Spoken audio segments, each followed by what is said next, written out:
Hey, hello, all of you bone chewers.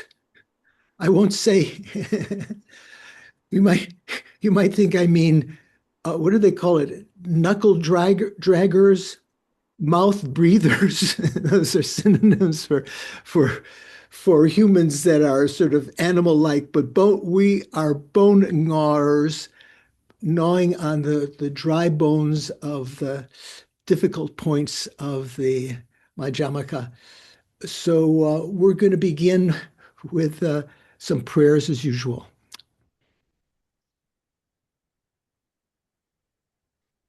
Sangye churang soki chognam la changchu bardu dagni kyapsu chi dagi chunyen gipe sognam ki drola penche sangye drupa sho. I go for refuge until I am enlightened to the Buddha, the Dharma, and the Supreme Assembly. Through the collections I create through listening to the Dharma, may I become a Buddha in order to benefit migrating beings. Sangye chodang soki chognam la changchu bardu dagni kyapsu chi dagi chunyen gipe sognam ki drola penche sangye drupa sho. See if you can bring back a remembering consciousness of the meaning of those words when you say them. We're taking refuge to the Buddha, the Dharma, and the highest assembly. Supreme assembly means the assembly of Arya Bodhisattvas, although we're also taking refuge in the lesser vehicle hearers, but mainly here in the context of Mahayana to the Arya Sangha.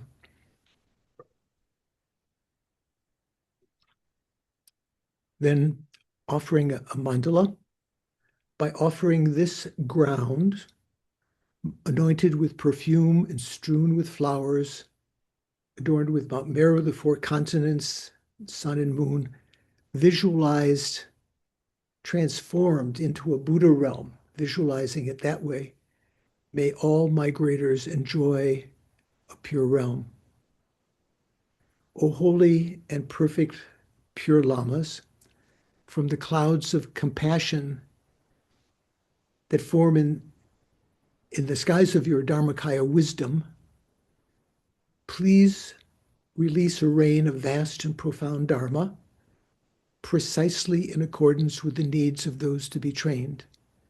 So that means not necessarily according to what you think you want, but what you need. Idam Guru Ratna Mandala Kam Niryatayami. Okay, thank you. Hey, Jennifer, good to see you. Paul, KT is here. Um, Paul John said he was going to show up, but he hasn't showed up yet. I called him earlier. Okay. Hope he's going to arrange. So let's try to solidify that motivation uh, with some meditation. Okay, so sit comfortably, relax your body, relax your mind, place your attention on the breathing, respiration. Once you've recognized it, hold it with mindfulness, accompanied with a mental factor of introspection or mental spy, watching, preventing you from multitasking. So if you notice your mind going to other things, restrain it, bring it back and invest that energy instead, invest it into the mindfulness of the breathing.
if you've had a modicum of success in watching this easily watched respiration, I say that in the sense of easily found respiration, easy to find the object. Now switch your attention to the more difficult to find object of the mental consciousness.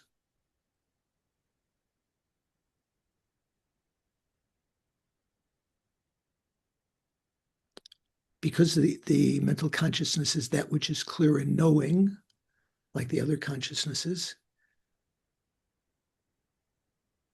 but it doesn't depend on any of the sense faculties.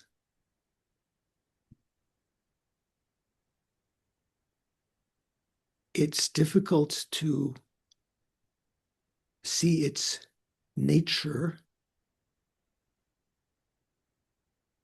that clarity, which has different meanings, different levels of depth of meaning. But we can first understand it through seeing the contents of the mind, being aware of what our mental consciousness is thinking.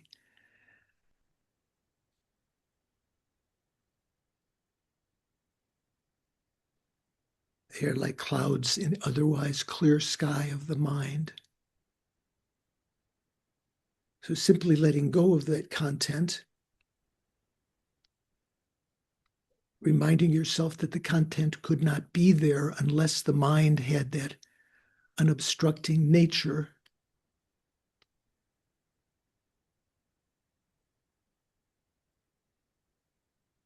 Try to hold that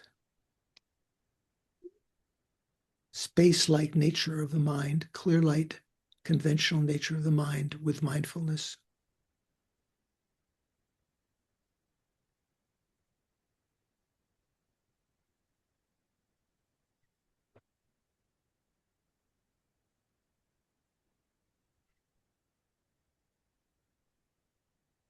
And then it dawns upon us that the implication of this, that we can develop qualities that we don't have now. We can enhance those that we do have. We can subdue and eventually abandon our faults because we have this conventional clear light state nature of the mind, the developmental Buddha nature.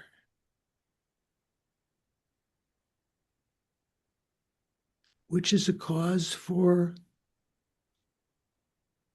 some inner evaluation. Well, man, this is fantastic. I can get better. There's nothing that I need outside, more money, more fame, more pleasures, more possessions. I have everything I need within this mind. And the fact that we can recognize it now is due to this auspicious moment that we as a group are experiencing. We're experiencing individually, but all of us in the group, a life of leisure and endowment. Who knows tomorrow, next week, if we were to die and be reborn as an animal, as a hell being, as a hungry ghost, as a even desire realm God or long-lived God, we wouldn't have the freedom to practice the Dharma the way that we can now, even though our everyday lives seem to become obstacles to our practice sometimes in the lower realms or even in the God realms. The obstacles to practice are almost insurmountable. Whereas here, if we move our attention away from our problems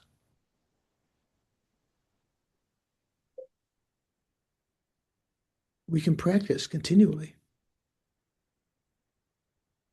We can achieve with this life of leisure and endowment the two great goals, either of them, the nirvana or enlightenment, that the Buddha praised as being the real significance of this life of leisure and endowment.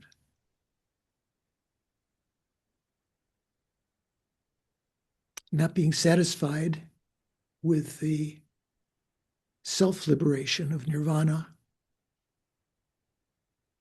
which is an enviable achievement and was praised by the Buddha. The Buddha taught his disciples at the time when he appeared on earth, many of them hearers and solitary realizers, that was their goal. But the Buddha praised the Mahayana, the great vehicle, as the vehicle of choice for those of discriminating awareness, for those of sharp faculties, because they can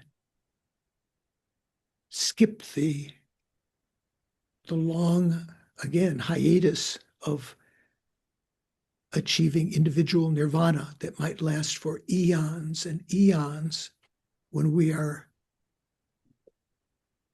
incapable of helping others.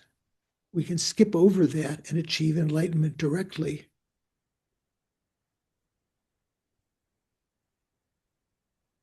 Based on compassion for sentient beings, all mother sentient beings. Having trained ourselves in the lower vehicle, in the lesser, the stages of the path of the lesser individual. Hello. Hello. Hey, so are you going to take the cat in now, or are you going to go through class first? I'm going to take the cat in. Okay. Yeah. So in order to put him in the bag. There we go. Thank you.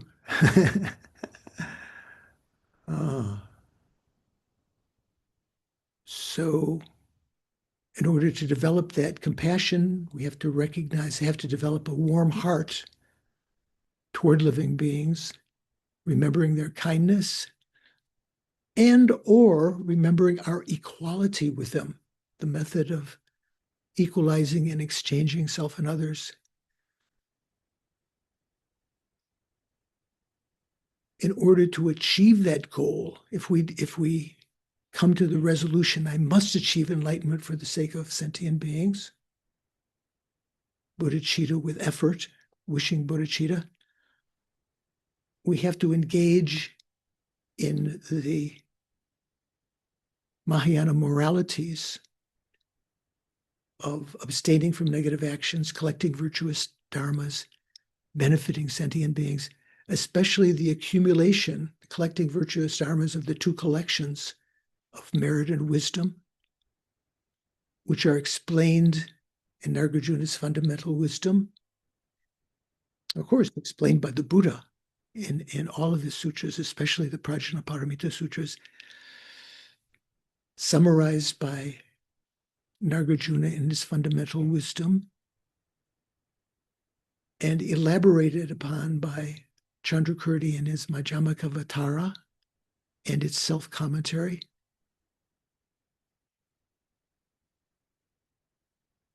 And clarified by Lama Khapa in his Gompa Rapso that we're studying, how to achieve these two collections of merit and wisdom, especially the collection of wisdom.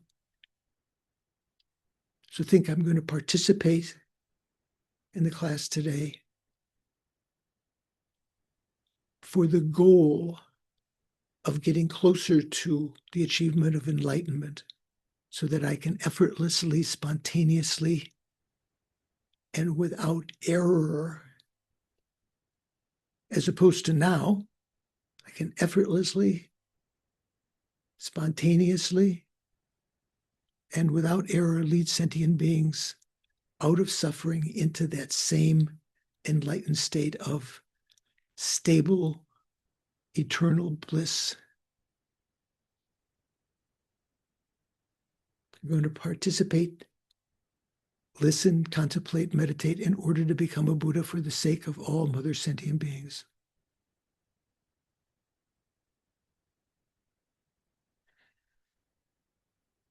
Okay, thank you.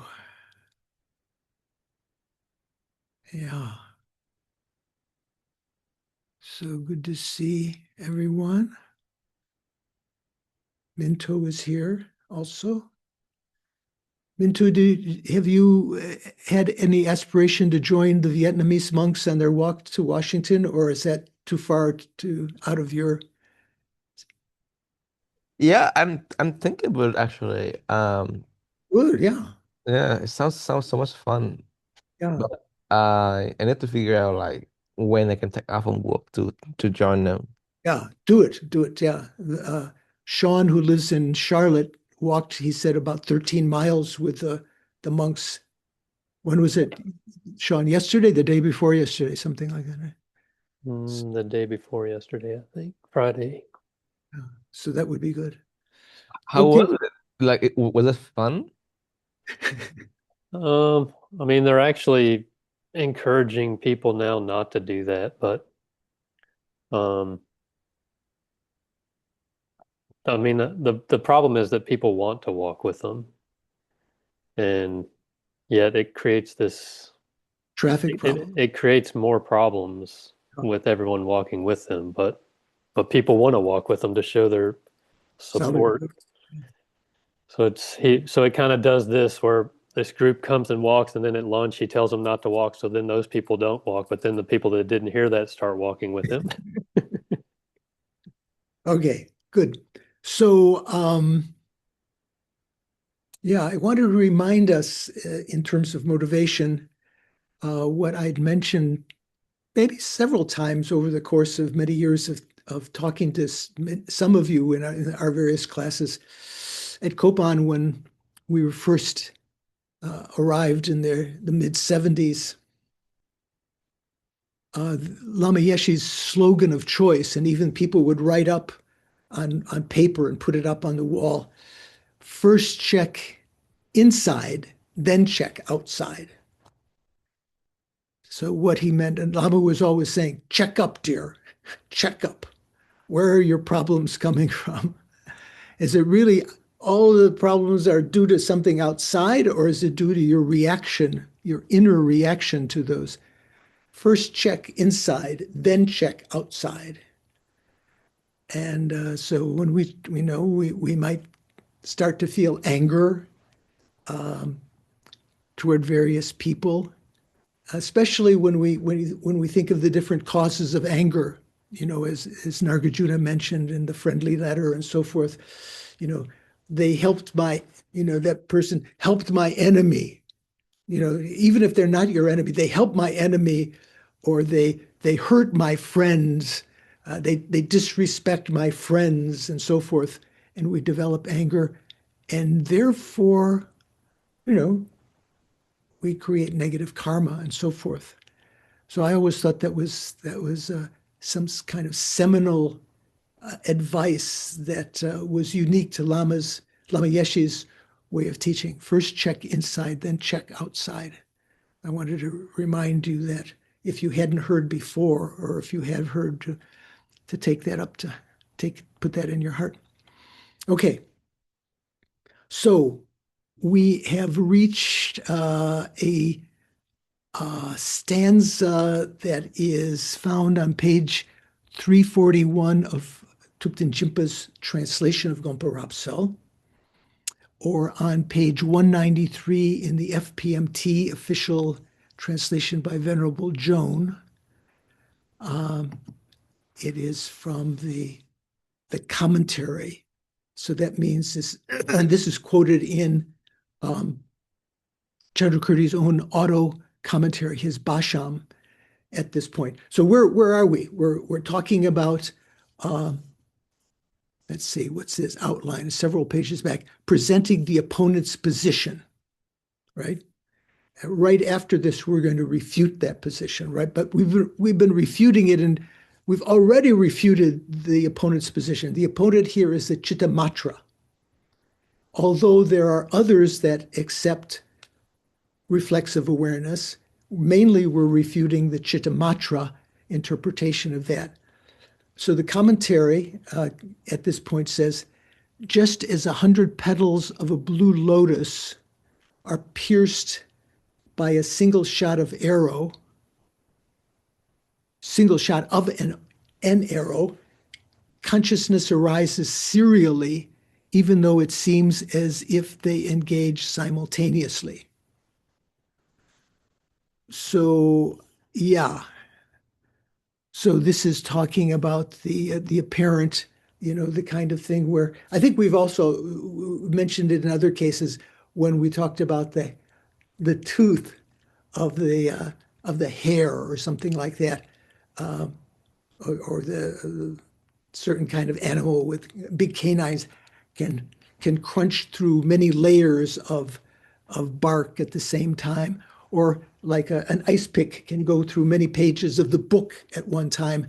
Actually, if you see it going through, you know that it's actually going through those pages one by one as it's going down, but because it happens so quickly, it seems simultaneous. So that's the verse that we're talking about.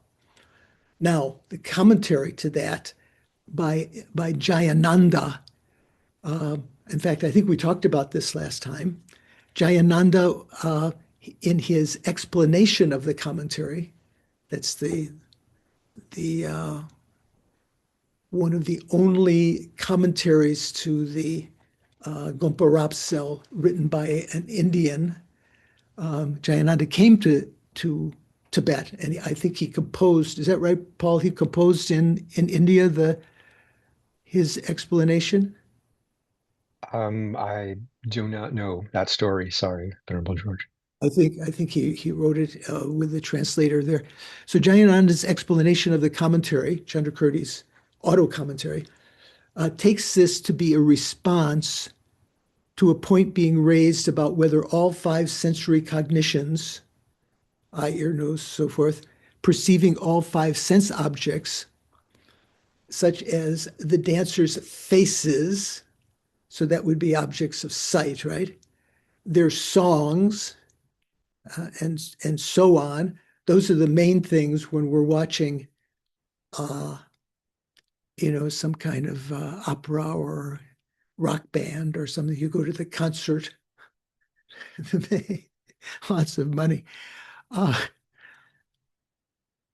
Sometimes you smell at the concerts also, maybe, but it's not so much the performers that you can smell.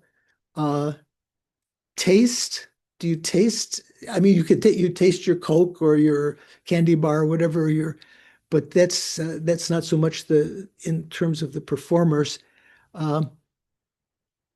Anyway, Jaina's, it seems to be a response to the point being raised by whether all five sensory cognitions perceiving all five sense objects, the dancers' faces, their songs, and so on, can arise simultaneously.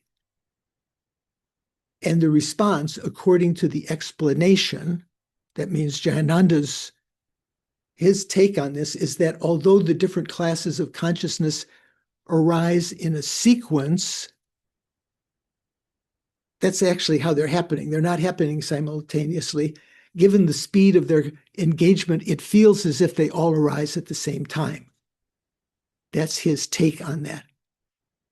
So Thupten Jinpa's note 612 is only simply giving the page number there. It's not explaining that anymore.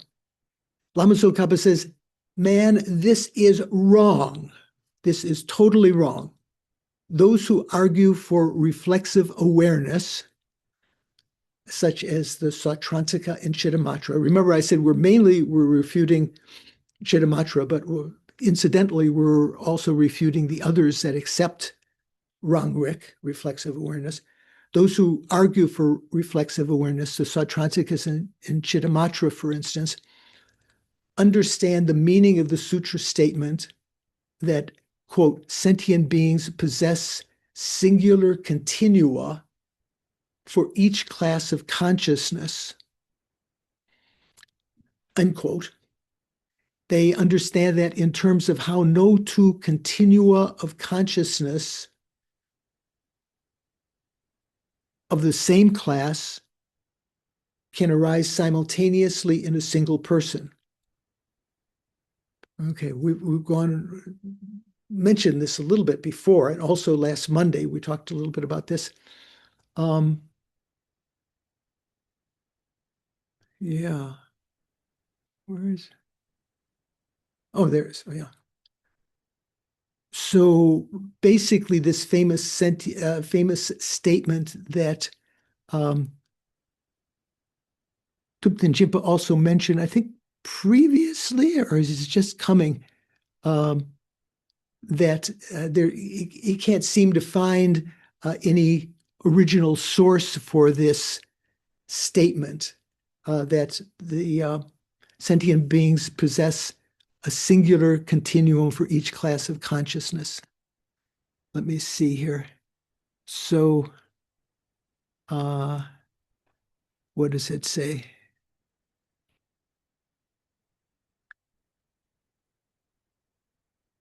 Semchem namni. That means sentient beings, plural. Nampa shepe gyu re re wao.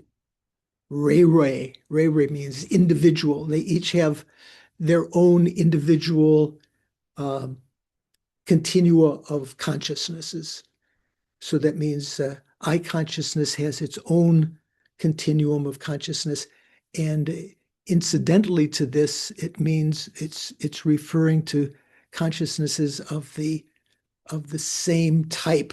So generally, you cannot have two I consciousnesses, two continua of I consciousnesses. Do you know what I mean by continua? This continuums. To those. If you don't like to use the plural continuums, you can't have two different continuities of I consciousness. You have just one. Okay. So in terms of how no two continua of consciousness of the same class can arise simultaneously in a single person. This is stated in the following in Dharmakirti's Pramanavartika. That's his exposition of valid cognition that we've quoted many times. And as those of you who've been following Jay Garfield's talks, you know, he's a wonderful pro Chandrakirti, pro Gelupa interpretation of these things.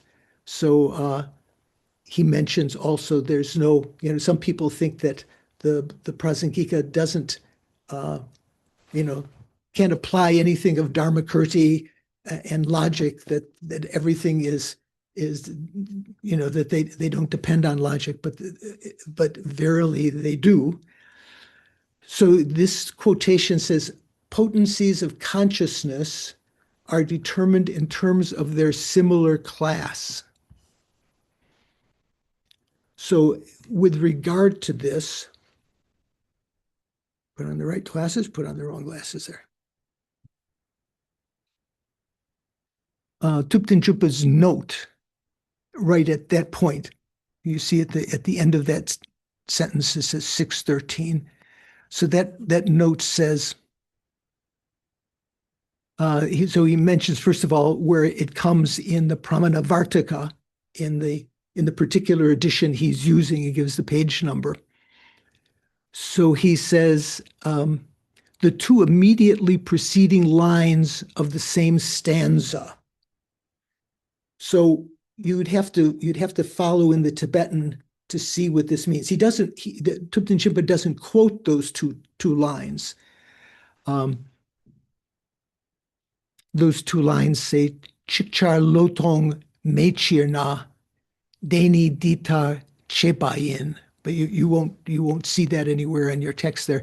So Thupten Jinpa says the two immediately preceding lines of the same stanza that he's just quoted here, but potencies,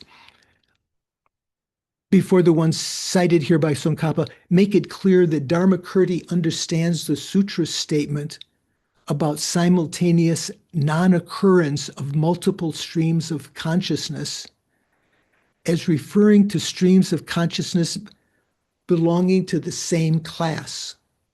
So when we say same class, it's in Tibetan, there's Riktung. Rik means many, many things, but when or lineage can mean lineage or class. Tun means similar.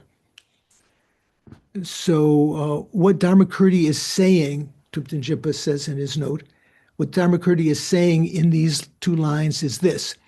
What the sutra statement indicates is that each of the six classes of consciousness, eye, ears, nose, so forth, and mental consciousness, has the potential to produce a single continuum of their own class at any given moment, not multiple streams.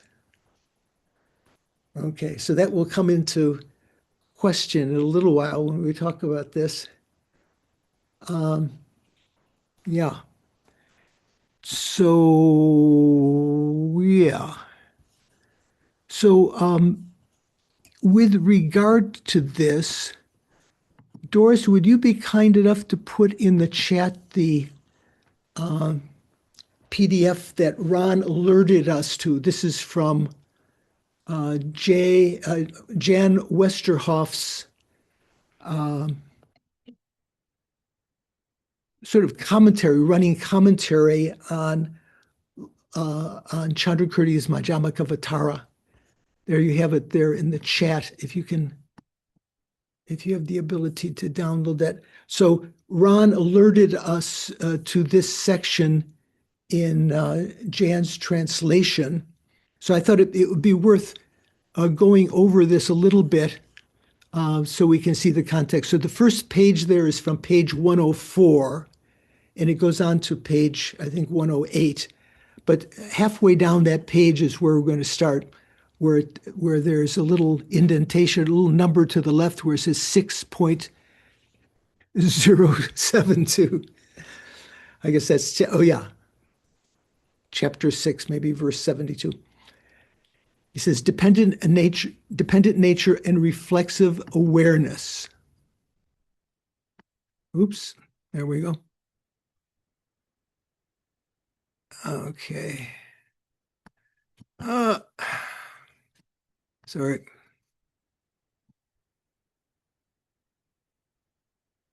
There we go.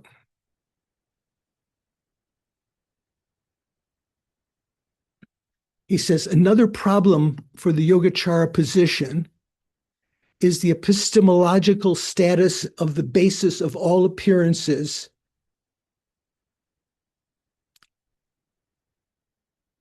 it alone considers to be ultimately real, the dependent nature. Ultimately real. Is that right?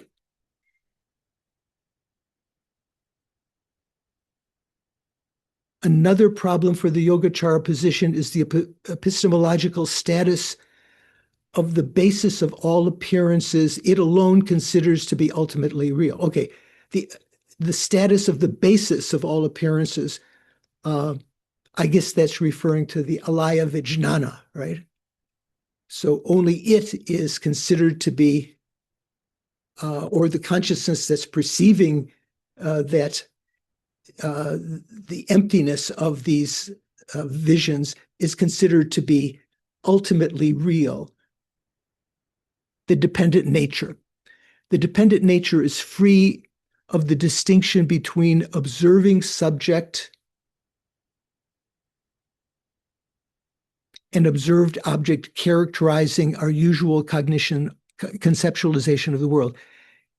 So this dependent nature, dependent nature itself, everything that all conventional things are considered to be a part of the dependent nature. So when it's talking about this dependent nature, it's talking about that particular thing, the consciousness that's realizing non-duality, right?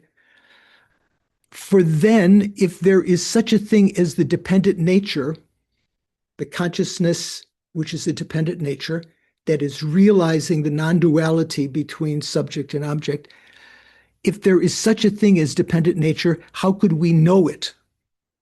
This is the Chittamatra dilemma. It could not be known by anything other than the dependent nature, let's say itself, since ex hypothesi. What does that mean? Ex hypothesi. Richard, what's that philosophical term? By hypothesis or out of hypothesis, is that sound reasonable? Yeah, ex hypothesi. So hypothesi, I guess, is plural. Ex means out of. Or from, maybe, or out of, or as a consequence. As a consequence of those hypotheses. Yeah, according to the hypothesis proposed. Okay, there is nothing other. But it also could not be known by the dependent nature itself, since things cannot operate on themselves. Remember, this is our argument that we've given a counter argument to the Chittamatra. They would like to say that it has to be realized by itself, but Prasangika would say it could also not be known by the dependent nature itself, since things cannot operate on themselves, such as the fact that an acrobat cannot climb on her own shoulders. Very nice, on her own shoulders. Hence, the dependent nature would be necessarily unknowable, and to accept the existence of things that can never be cognized does not seem to cohere well with the Yogačara's criticism of cognition-independent external objects. I'm just going to read just a little bit more and leave you with this, excuse me, to read individually. I'm just going to read a little bit more. Chandrakirti denies that the mind can be reflexively self-aware, right? It can't know itself. To which the Yogacaran replies that the dependent nature, that means the dependently arisen consciousness that realizes non-duality, is not the dependent nature. It's not as though that's the only dependent nature, but that's the one that's being talked about here. The dependent nature can indeed know itself, since there are cases of objects operating on themselves. For instance, excuse me, a lamp illuminates a room and also illuminates itself, the Chittamatrans say, right? The lamp not only illuminates the room, but also illuminates itself. I think we talked about this maybe last class, but also on Monday. That seems, just to ordinary mind, that also seems to be a bit problematic, that a lamp illuminates itself. Moreover, we know that the mind is capable of operating on itself from the fact that there is memory. So these are statements that the Chittamatra are making, right? They're claiming we know this, but we can argue we don't know this, that it doesn't know itself. Moreover, Chittamatra says that we can know the mind is capable of operating on itself from the fact that there is memory. If you and I remember a lunar eclipse we both saw, the content of my memory cannot just be the eclipse. I don't remember just the eclipse. I also remember the experience of seeing the eclipse, right? My memory cannot just be the eclipse, because this would then also be the only content of your memory, so that the contents would be the same. You and I would have the same experience because we both saw the lunar eclipse, even if it was from different locations and so forth. Rather, I remember the eclipse as seen by me. I saw it. That's the subjective part of the memory that Chittamatra says. Not only remembering the object, but remembering the subject that I saw it. Rather, I remember the eclipse as seen by me, and you remember it as seen by you. But sense of memory can only be a memory of what really happened.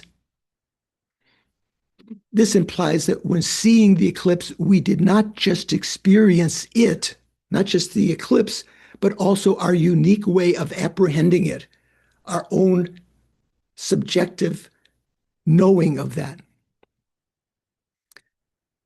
This means that our mind was both directed at the external content and at its own nature, and it is both directed at the external content and at its own manner of representing the content. That means the apprehension.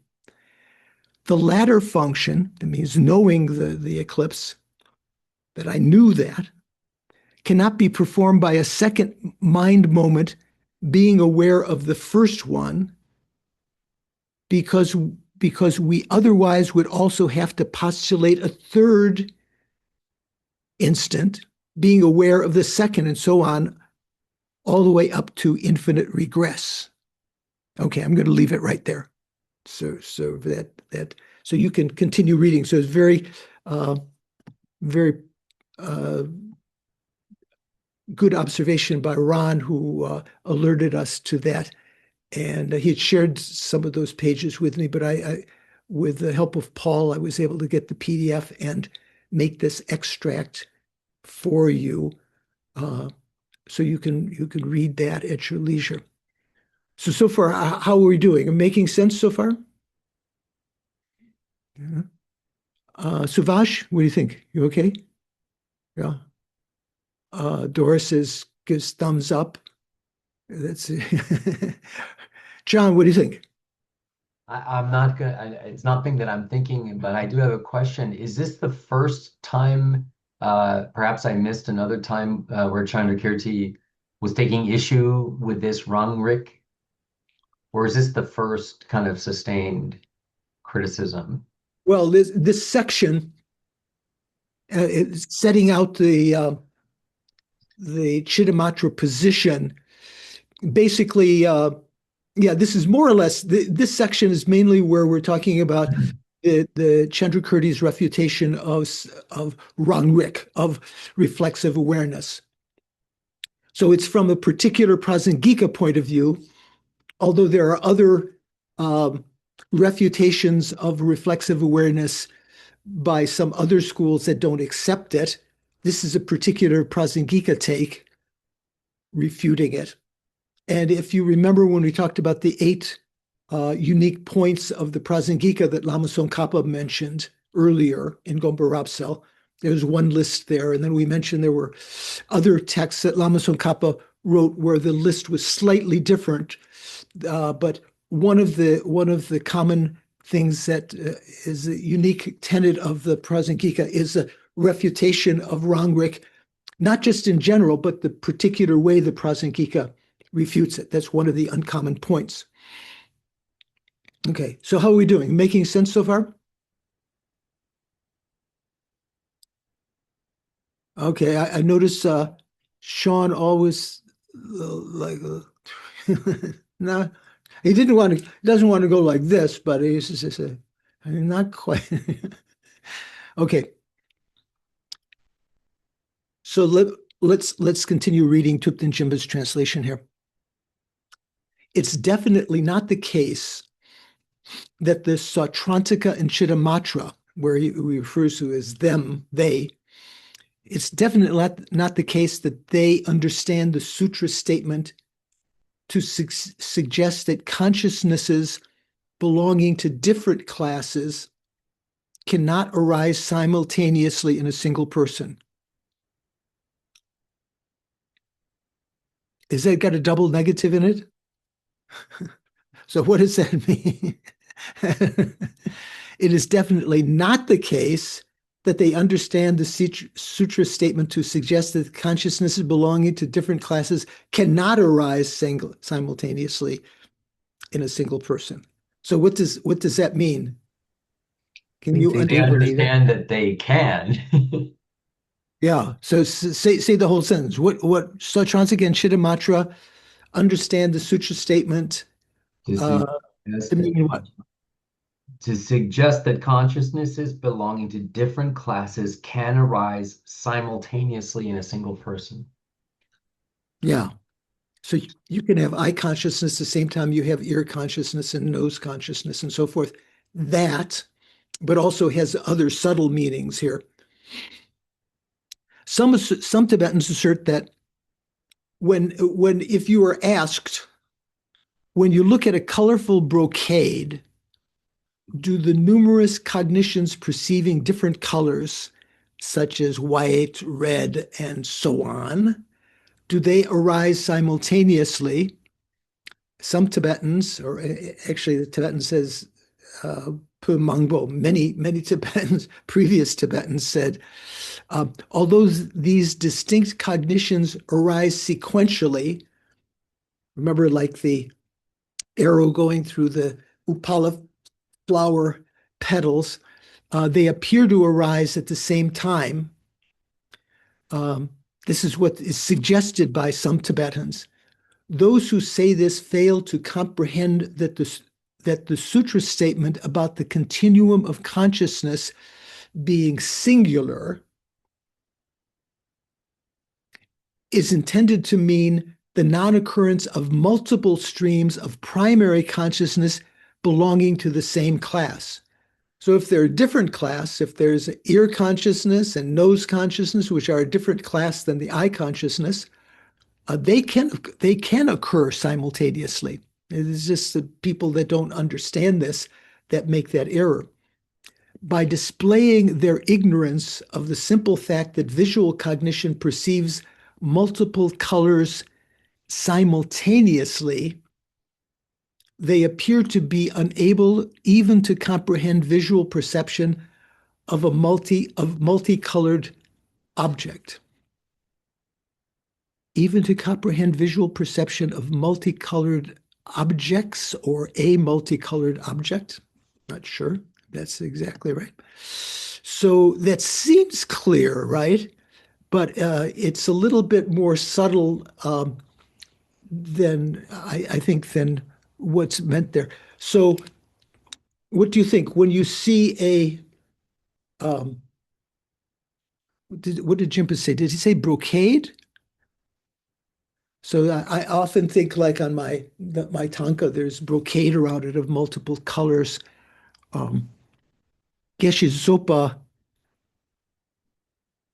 took it to mean a multicolored, like a multicolored dress or something like that. So in July 23rd, 2003 in the afternoon, Geshe Zopa said, Geshe Khapa says many Tibetan scholars said in reference to this famous thing, Nampa Shepe Gyun Re-Ra-Wo, meaning that that consciousnesses are of one continuum, which is a quote from the one of the quotes is from the Pramadavartika. These earlier scholars said, when you look at Saok, maybe multicolored Chinese silk dress. So, yeah. Jennifer, do you have one of those Tibetan chubas? I think I saw you in one time. Multicolored. No? No, maybe something similar, but Okay. Yeah. So, so when you see this, when you look at a multicolored Chinese silk dress, for instance, that kind of silk has many colors. You can see everything at once by eye consciousness. When looking at that, white, red, and etc., you can see many colors at once. So what's the implication there? What is this statement saying? That you do have different continua of eye consciousness, one that's seeing red, one that's seeing yellow, one that's seeing white? Venerable, what do you think? Shanga, Venerable Shanga. I'm saying no. You can see, eye consciousness can see multiple colors at the same time. Yeah. So it can actually, it has different continua of those consciousnesses. It has a continuum of red apprehending consciousness, a different continuum of blue apprehending consciousness. No, there is only one continuum of eye consciousness, and each moment or each element of that continuum can perceive multiple colors at the same time. Yeah. So that's where the question arises. KT, what are you thinking? I'm just thinking about how it appears simultaneous, but by physics, aren't each color is vibrating at a slightly different frequency, which may be like in, attoseconds. So it's simultaneous, but appears. I mean, it's sequential, but it appears simultaneous. Okay, that's one take on that. I don't see that exactly. But here, let me read a little further what Geshe is saying here. He says, then many consciousnesses at the same time, at that time, rise. There are many, many consciousnesses, white, yellow, red, etc. Don't these consciousnesses rise simultaneously? So their answer for that is that time many consciousnesses rise, but they arise gradually. So this is how the Chittamatra explain it, that you do have different consciousnesses, different consciousness of red, different consciousness of white and blue, but they arise one by one. Your mind goes to the red, to the white, to the blue, and so forth. But because they occur so quickly, they appear to be simultaneously. They appear to be simultaneous, but that is not right. So they're seen so quickly. So therefore, actually, the Chittamatra says they are actually seen gradually. This is like piercing 100 upala leaves, interpreting it that way. So, do you know what an utpala is, by the way? So utpala is the flower. It's sometimes called the blue lotus. So Tara Chittamani holds a utpala. Who else holds a utpala in the tantric imagery? Do you know? Does Chenrezig hold a utpala? He's holding a white lotus, I think, generally, right? Or maybe tinged with a little bit with red. But utpala is a blue lotus. I once asked Lama Yeshe when I was helping edit his commentary on White Tara. Lama Yeshe gave a long commentary on that, and I said, "Why is Tara holding a blue lotus, a blue upala? Why not something else?" And Lama said, "You have to ask Tara." There's no explanation. Generally, there's no explanation why that is. So, yeah. So they don't understand that primary consciousnesses, which are similar in type and different substance, cannot arise. That is, they don't understand that way. Not only that, because in the Tibetan it says mashe, they don't understand that masheshing. Not only that, a single eye consciousness said all these things simultaneously cannot appear to eye consciousness. That's what they're saying. They have to appear gradually. Not even understanding that an eye consciousness apprehends many different colors, which is more or less Venerable Shanka's position, but with this caveat, one eye consciousness can see many colors simultaneously, can see a multicolored pattern, and then appears to the consciousness multicolored model or pattern. And then holding that, the main primary consciousness Each white, yellow, or every one of them held different objects of the mode of apprehension. So consciousness which sees a multicolored thing, is there white, yellow, red simultaneously? One consciousness sees each of them individually? This is the question. This is what Shankar was saying. You're saying that it sees them all simultaneously, right? Venerable? No? A person can remember its main object, even if you cannot remember everything you saw. But multicolored means a rough kind of mixed kind of multicolor. So that eye consciousness apprehending multicolors, it sees a multicolored one, which means that it has many different pigments in it, white, yellow, red, and all of them appear, although not holding them individually. So there is a case, say, for instance, if you're looking at something which has several colors on it, you could say multicolored, like I can't have any, what do I have here? The label is white, there's some yellow, there's some red. So if you look at with your eye consciousness, if you're looking at this or at a brocade, there is a kind of eye consciousness that sees the whole pattern. But if your eye then concentrates on one, you can have the apprehension of yellow or white or red. But generally, when you're apprehending the model or the pattern, you're not individually centering or holding each of the colors individually.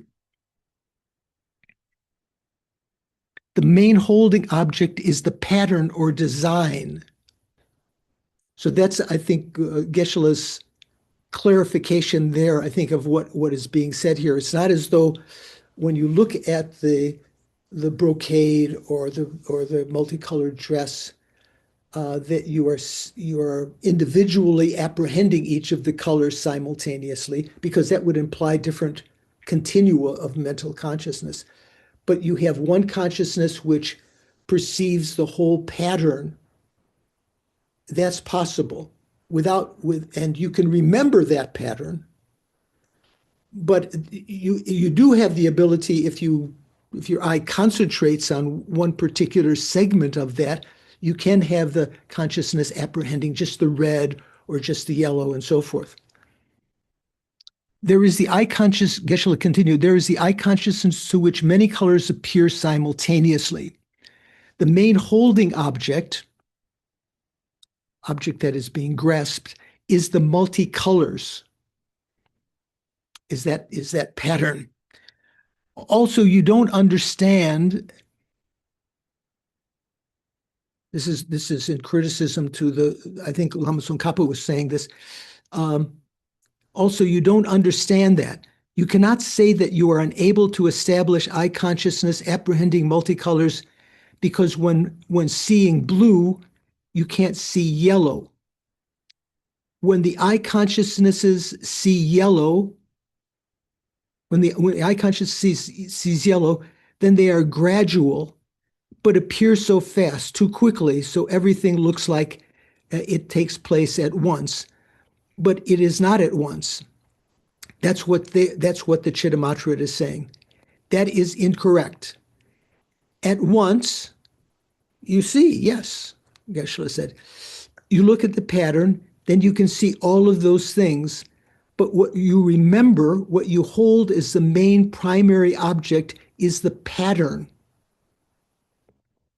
It appears that the Chittamatra doesn't understand this, or let's say even Jayananda in his commentary doesn't understand it. Does that help? Does that make sense? Luis, does that make sense? Okay. How are we doing? Nadine? Following? Yes, I think it's amazing that they thought about these kind of scientific questions and they didn't have any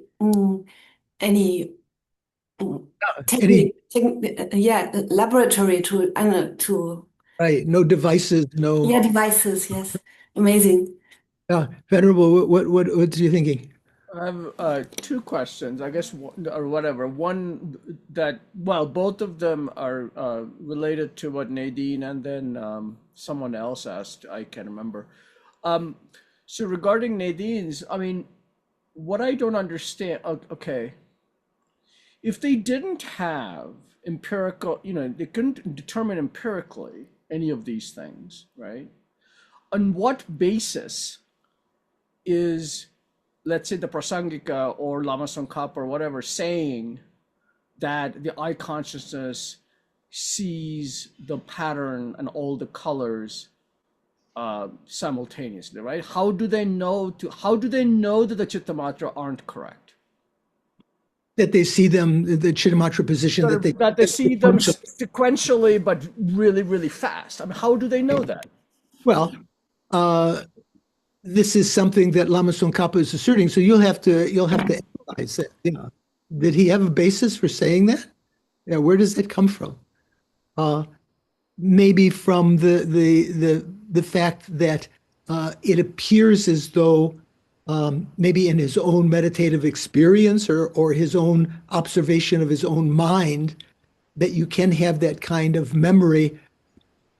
Like, say, for instance, I have a tanka on my wall over there of Mahakala, which has different, the mothers around him, the wrathful dakinis around him are of different colors. So there are different things. You can have a memory of that. You can have a visual consciousness inducing a memory of seeing that whole tanka, but you can also have an eye consciousness that looks at the blue of dark blue of Mahakala or the green of Chandakshi and so forth sequentially, but you can have a consciousness that knows the whole pattern at once. Jennifer, what do you think? Yes, thank you, Venerable George. I guess I have a almost like a logical absurdity, thought based on that, for the Prasangikas. And then I also have a question about the Chittamatras. Because, if we look at color, for instance, we see red, but actually there, even with your halls, thing, there are probably multiple shades of red, right? And if you look at it from like a hexadecimal formula, if you're doing colors in a computer, they're almost like infinite shades of red. And so one question is, if and that's only for, what we categorize as red. And if you look at that for the whole spectrum, not only of color, of shape, could you actually have multiple simultaneous, multiple linear consciousnesses perceiving all those permutations? Like, to me, it almost seems like a logical absurdity. So that's what comes to my mind.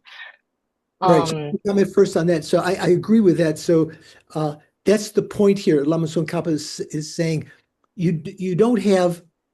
It's not as though you necessarily have individual consciousnesses of that field that has different shades of red, or the brocade that has even different colors. It's not as though you necessarily have only sequential of that, but you can have an apprehension of the whole field at once, and that can induce a remembering consciousness that you saw that. So you continue on from your question. Oh, no, thank you. Yeah, so that leads me to a question about the Chittamatras, because if they're not, positing the duality of subject and object, and so like the color red is appearing from a karmic seed, what exactly is supposedly this mind apprehending? Is it red? Like, it's not an external thing. So what is that actual consciousness of red referring to from the Chittamatra standpoint? So remember Chittamatra when they say that on the Alaya Vijnana, there are seeds that when they ripen, they give rise to both the sense of a perception and the object perceived. So that seed gave rise to the appearance of red, that might have different shades in it, or the brocade that has even not only different shades, different colors. All of that arose from one part of the seed, and the consciousness that's perceiving that is the other part of the ripening of that seed.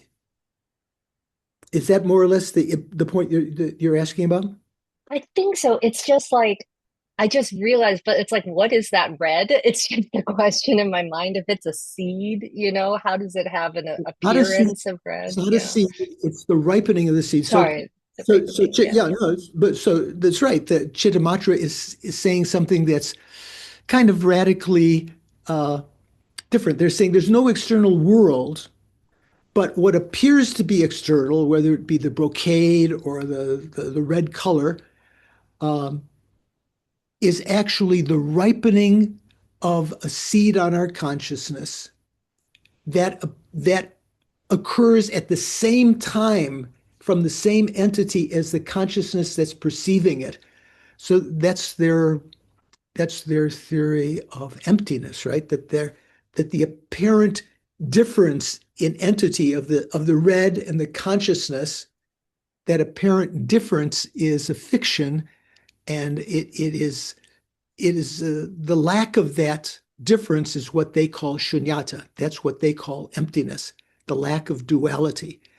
But your main sort of qualm, I take it, is what is that? Well, let's say for Prasangika, there is an object outside, and for most of the other schools also, there is an external world, right? So that is there, and it didn't arise necessarily as a seed on your consciousness, the lower tenets would say. It's just there. Whereas Chittamatra is saying the appearance of being out there arises from a seed on our consciousness. Okay, I don't want to dwell on that too much longer. Sean, what are you thinking?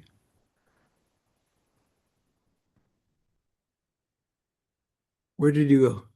You disappeared. Did you have a question? Yeah, if I just wanted to bring it back to what Luis was bringing up, because I mean, when I look at a multicolored brocade, yes, it appears that it's happening the colors are happening simultaneously, but those colors are based on actual different frequencies of energy. So how could they be at the same time if they're at a different rate of wave? You can have photons coming, you can have waves coming of different frequencies at the same time. There's no problem there. That doesn't have anything to do with the simultaneity, their frequency. You have to think about that. Yeah.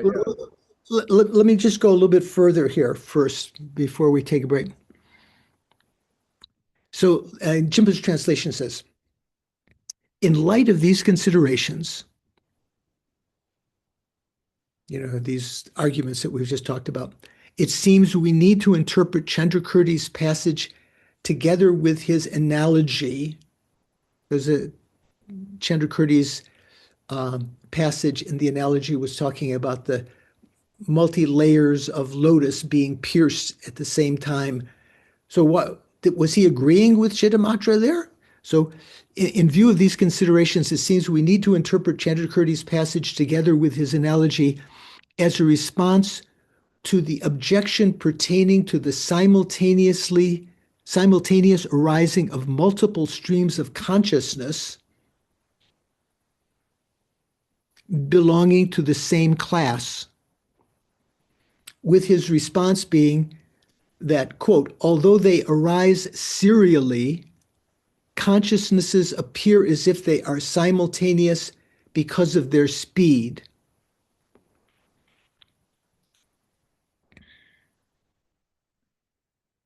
Does that make sense? What is he saying there?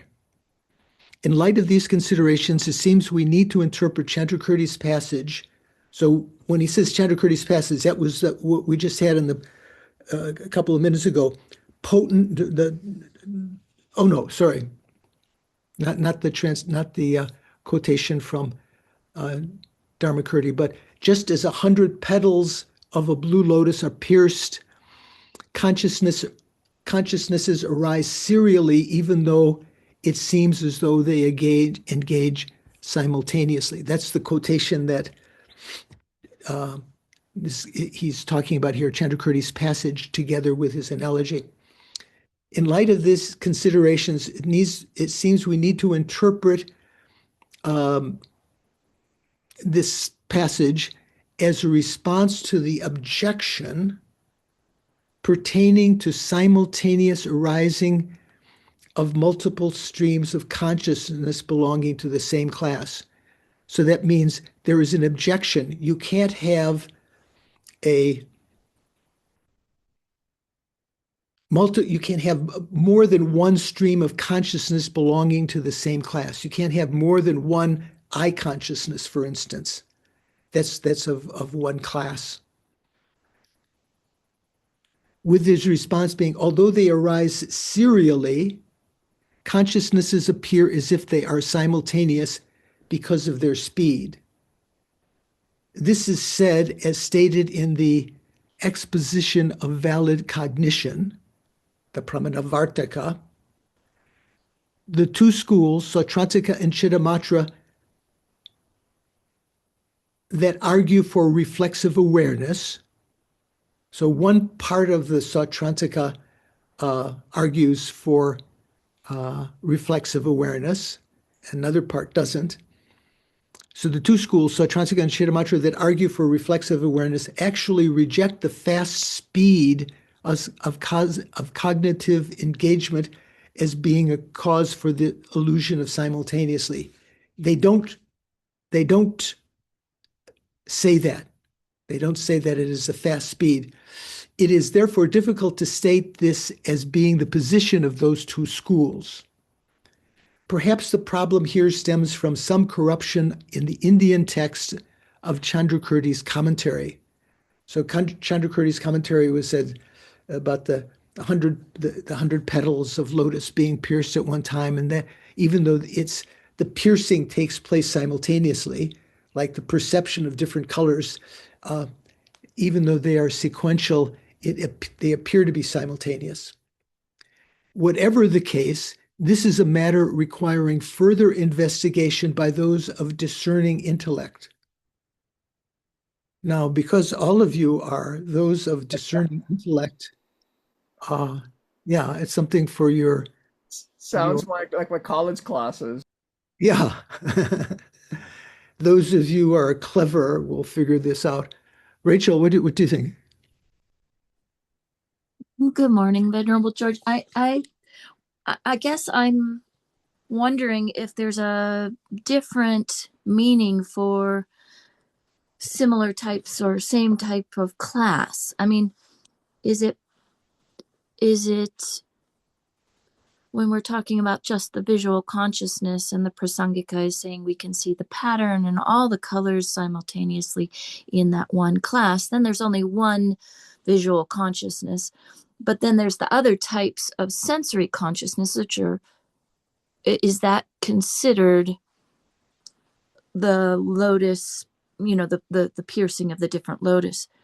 So then we're talking about, like, how are we classifying consciousnesses? So the question is about what's meant by Richtung, similar class, right? I mean, that's one part of your question. Mikhail, would you remind us what the essence of what Geshe Sherab said in your study with him at Instituto Lama Tsongkhapa and the master's program there? Or at least from the transcript. As I remember, I think he said that the question is difficult and not settled, and then we have to think about it.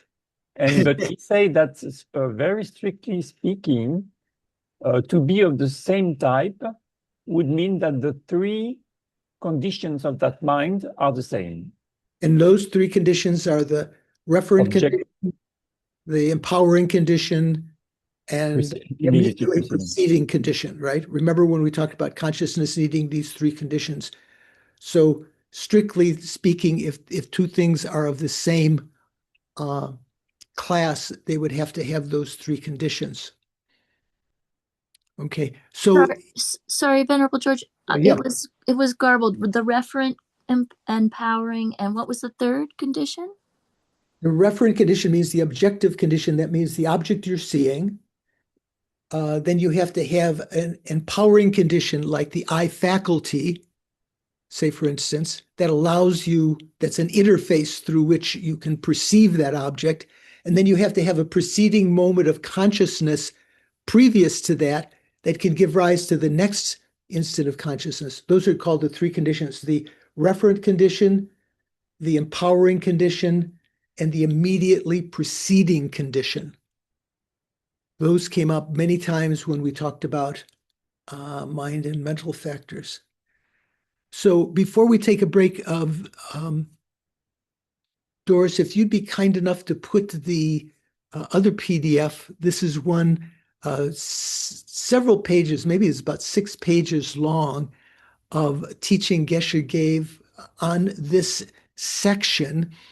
And with regard to these quotations from the Pramanavartaka, remember the last one we had from the Pramanavartaka, it said potencies of consciousness are determined in terms of their similar class.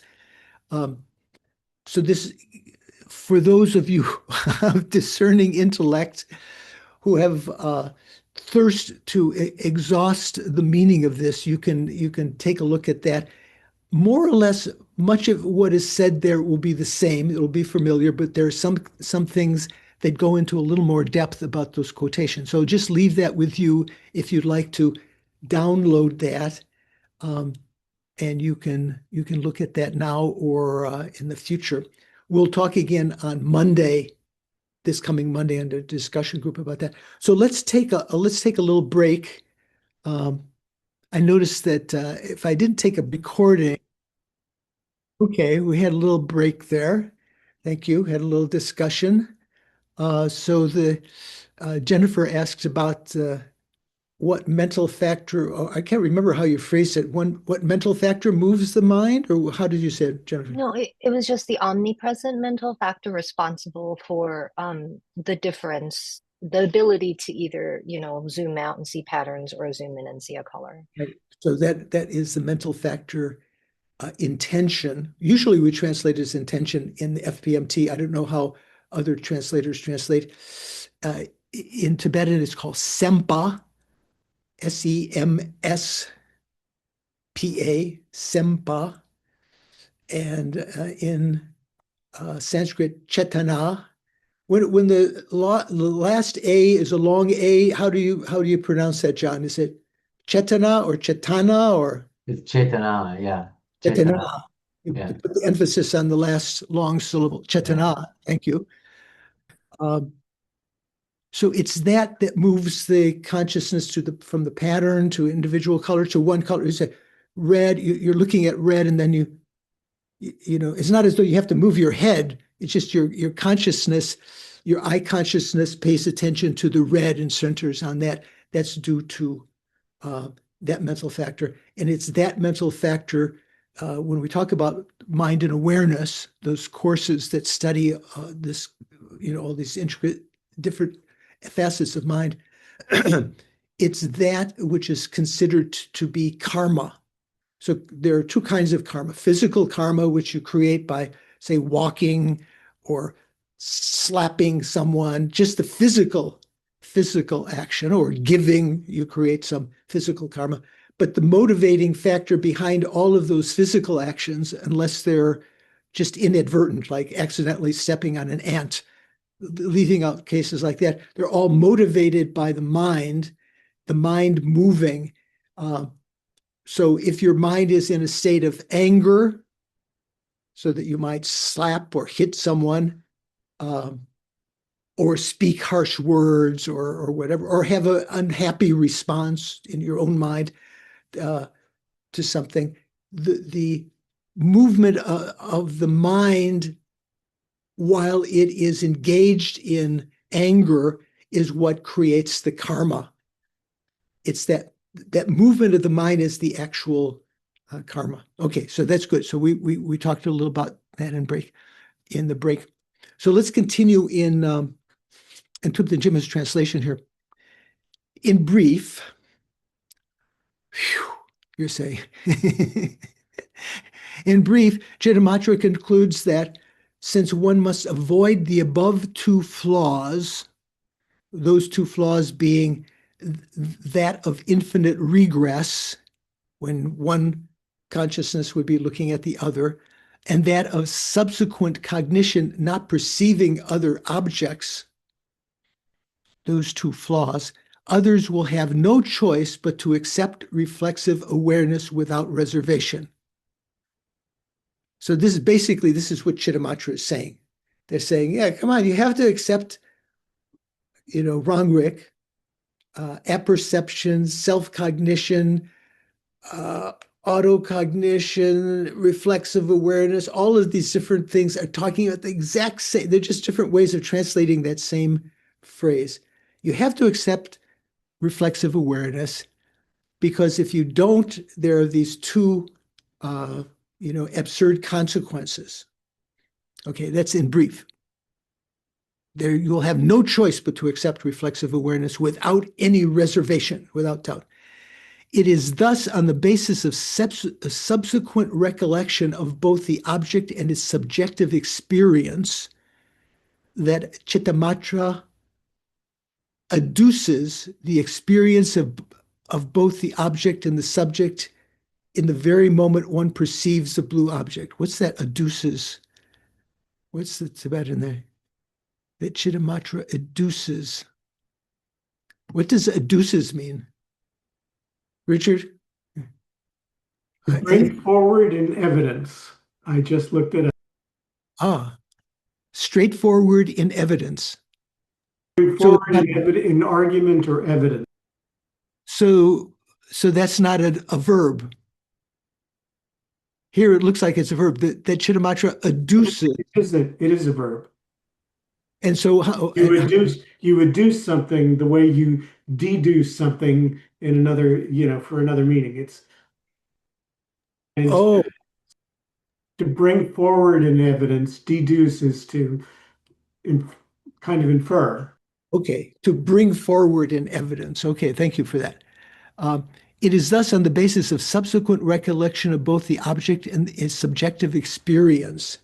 So Chittamatra is saying that is our point. You can remember both seeing the object and that you saw the object. That's their argument for adducing the experiencing of both the object and subject in the very moment one perceives the blue object. They're saying that they're taking place at the same time, and therefore you have to have the Rangrik. Now, reading again Thupten Jinpa, the next line. Now, once they succeed in establishing such self-cognizing reflexive awareness, that's just redundant, right? Self-cognizing means reflexive awareness. They believe then the existence of their dependent nature will be affirmed by such reflexive awareness. So when he says their dependent nature, it sounds like it's a broad category because everything that we experience is dependent nature.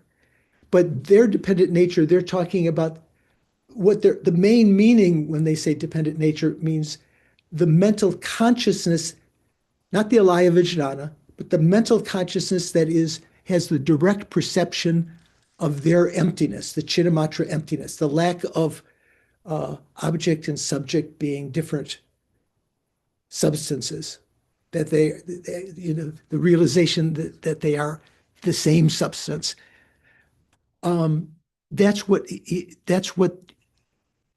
they're talking about, their reflexive awareness,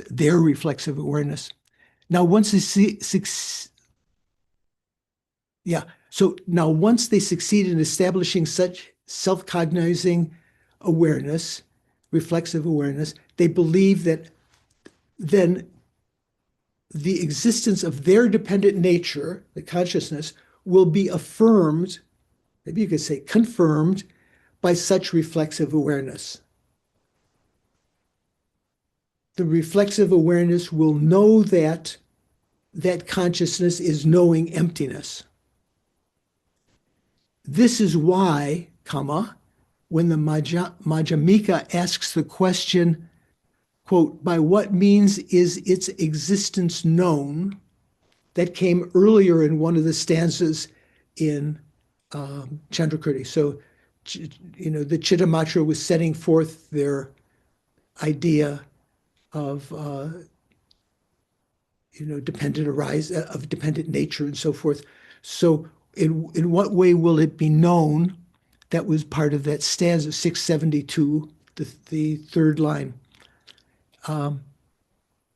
Chittamatra presents this proof of reflexive awareness as their response. By what means is its existence known? Its existence is known by reflexive awareness. What is it talking about? And what by what means is its existence known? You're talking about by what means is the consciousness that's perceiving emptiness known? It's known by reflexive awareness. Okay. How are we doing? Still not crystal clear, right? Nadine, what do you think? Does this mean Chittamatra needs reflexive awareness, not only to explain how memory works, but also in order to explain how you know emptiness? Yes, exactly. Okay. So it's not as though the only I'm going to have one of these multicolored cough drops again. Excuse me. These are strong ones. Triple soothing action. I don't know if you can see. Halls. Okay, excuse me 1 second. Geshe, when he had his cough drops, he always made jokes about it. This is mine. So Rikma. This is my personal experience. Okay. So following on what Nadine noticed, so it's not as though Chittamatra is only talking about reflexive awareness with respect to memory. The main reason they bring it up is it's reflexive awareness that knows that you're knowing emptiness. How can you know that you realize emptiness? You know that because you had that reflexive awareness that experienced the mind realizing emptiness, their emptiness, the lack of duality. And it's because of that, then they have to prove reflexive awareness, because they say that's how you know that. In order to prove reflexive awareness, they give the example of memory, Nadine. So that's where that comes in. They're just using that, the example of memories. That's where you have to have reflexive awareness. Your Prasankika are saying, you're doubtful that I've realized emptiness. I use realize twice there, right? And the way I say that I'm aware of the fact that I've realized emptiness is because of that reflexive awareness. And you Prasankika is saying, no, you haven't proved that reflexive awareness. And then Chittamatra says, well, here's evidence, because you can remember seeing something. So you have to have that reflexive awareness. Okay. What was that Venerable George, was the word Jan Westerhoff was using infinite regress? There seems to be a lot of lurking infinite regress. Right. Well, the word infinite regress there was talking about the alternative. Either you have a Rangrik, which knows itself, or you have to have another consciousness that's knowing the Rangrik the next instant. And then if that were the case, you'd have to have another consciousness that's knowing that Rangrik, and another, or knowing that consciousness, and another consciousness knowing that. It's in that context that is talked about infinite regress. Okay. So as Lama said, Lama Tsongkhapa said, enough elaboration. Let's go on to the next section. So this is apparently some people had difficulty with this. I think Doris had said she got a headache reading the refutation of that position. Is that right, Doris? Maybe I'm exaggerating. No, I was too scared to get into it. So Oh, okay. So now we're going to get into it. So now, after the Chittamatra has proposed their position about Rangrig, now we're going to refute that. This has three parts. The actual refutation, which is good. That's what we want. Secondly, how recollection arises in the absence of reflexive awareness according to our system. Or maybe you better say, you can say how memory arises. Remember that the use of the word recollection and memory might be a little bit cloudy in some circumstances.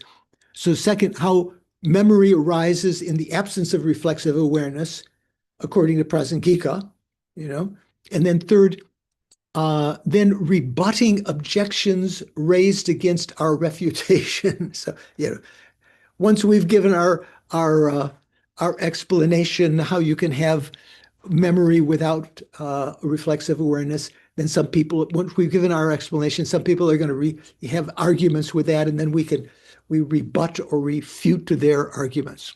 Okay, so the first is the actual refutation. And this starts in verse 673.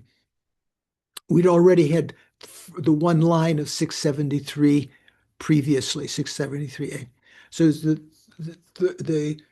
in the Tibetan, the next three lines say, if you say this reflexive awareness is proven by latter recollection, by a memory, by the existence of having memory later, right? This is not so. For the evidence, because the evidence you cite remains itself unproven. So, yeah, that's their claim here that Chittamatra claims is proven by later recollection or later memory, but that evidence remains unproven. It's not proved by, you don't need to have, the fact that you have later recognition doesn't necessarily prove that you have Rangrig. And what is not established cannot be a valid proof. Okay. So Lama Tsongkhapa's commentary, according to Jimpa, says, in commentary to that, because that verse is not found in Gompa Rapsal itself. It's understood that you've memorized it. If you, Chittamatra, claim on the assumption of there being intrinsic characteristics that by the occurrence of later recollection, prior cognition that is being recalled is established as self-cognized, this is not so. Whoa, whole bunch of words bunched together. That is actually very simple, right? It's just President King is saying, if you're trying to say that reflexive awareness exists because you could remember something in the future of what happened in the past, that's not the case. This is not so. For the evidence you cite to prove reflexive awareness to the other party for whom it remains unproven, the purported intrinsically existent recollection cannot be a valid proof of reflexive awareness. This would be like citing as proof for sound being impermanent that it is a visible thing. Okay, what is this talking about?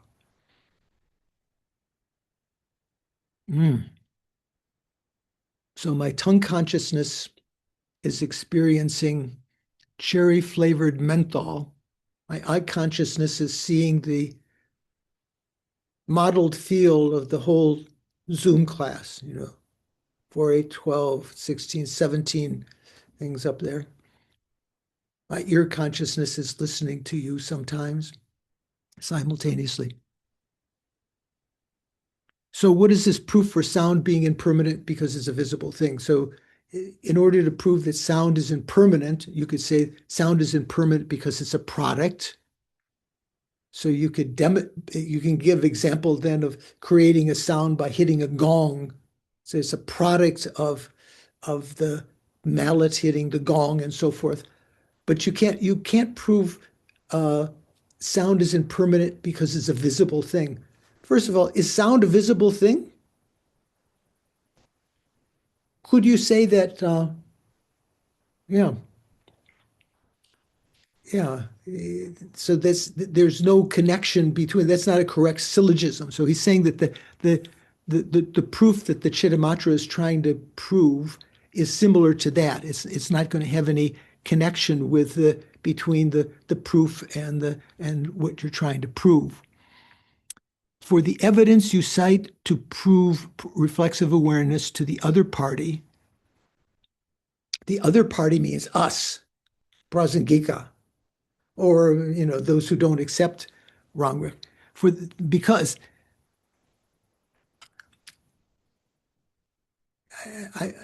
I'm always wondering why he always wants to use for, F-O-R. I always get confused.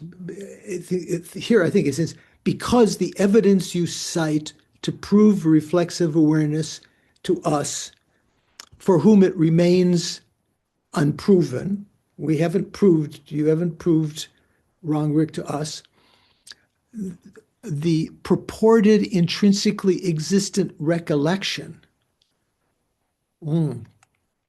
So this is the important phrase here. Venerable Joan, how did Venerable Joan translate that? From the point of view of an established by way of its own character substance, or maybe we could even abbreviate, from the point of view of an inherently existent substance, a self-cognizer, which you Chittamatra would like to believe, an earlier consciousness of a remembered object is established from a memory of at a later time. That non-established inherently existent memory expressed in order to prove the non-established self-cognizers. Oh yeah, I think hers is even more complicated because she's adding all of these words. Basically, if you read that translation from the FPMT there, when she's saying, in view of a established by way of its own character, substance, established by way of its own character, you could say inherently existent. There's synonyms, right? So by way of, the Chittamatra would like to say there is an inherently existent self-cognizer, and that's perceiving the inherently existent consciousness and so forth. Okay, let's go on from there. So in Jimpa's translation, it continues. If, however, your assertion is within the context of worldly convention, this is Prasangika speaking. In that case, in the context of worldly convention, just worldly, like when we talk about the blacksmith saying, that's the horse over there, or something like that, worldly convention, this is my mug, that's my car, I'm walking down the road, whatever, just common worldly convention. In that case, there is no such recollection that is the effect of reflexive awareness. Why, you may ask? Chi Chena, probably, in the Tibetan. This is a Prasangika assertion, right? Just as if there is fire, smoke can be perceived as its effect.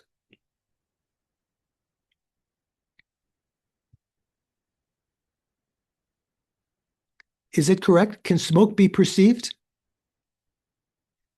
Yeah, maybe you have to put it the other way.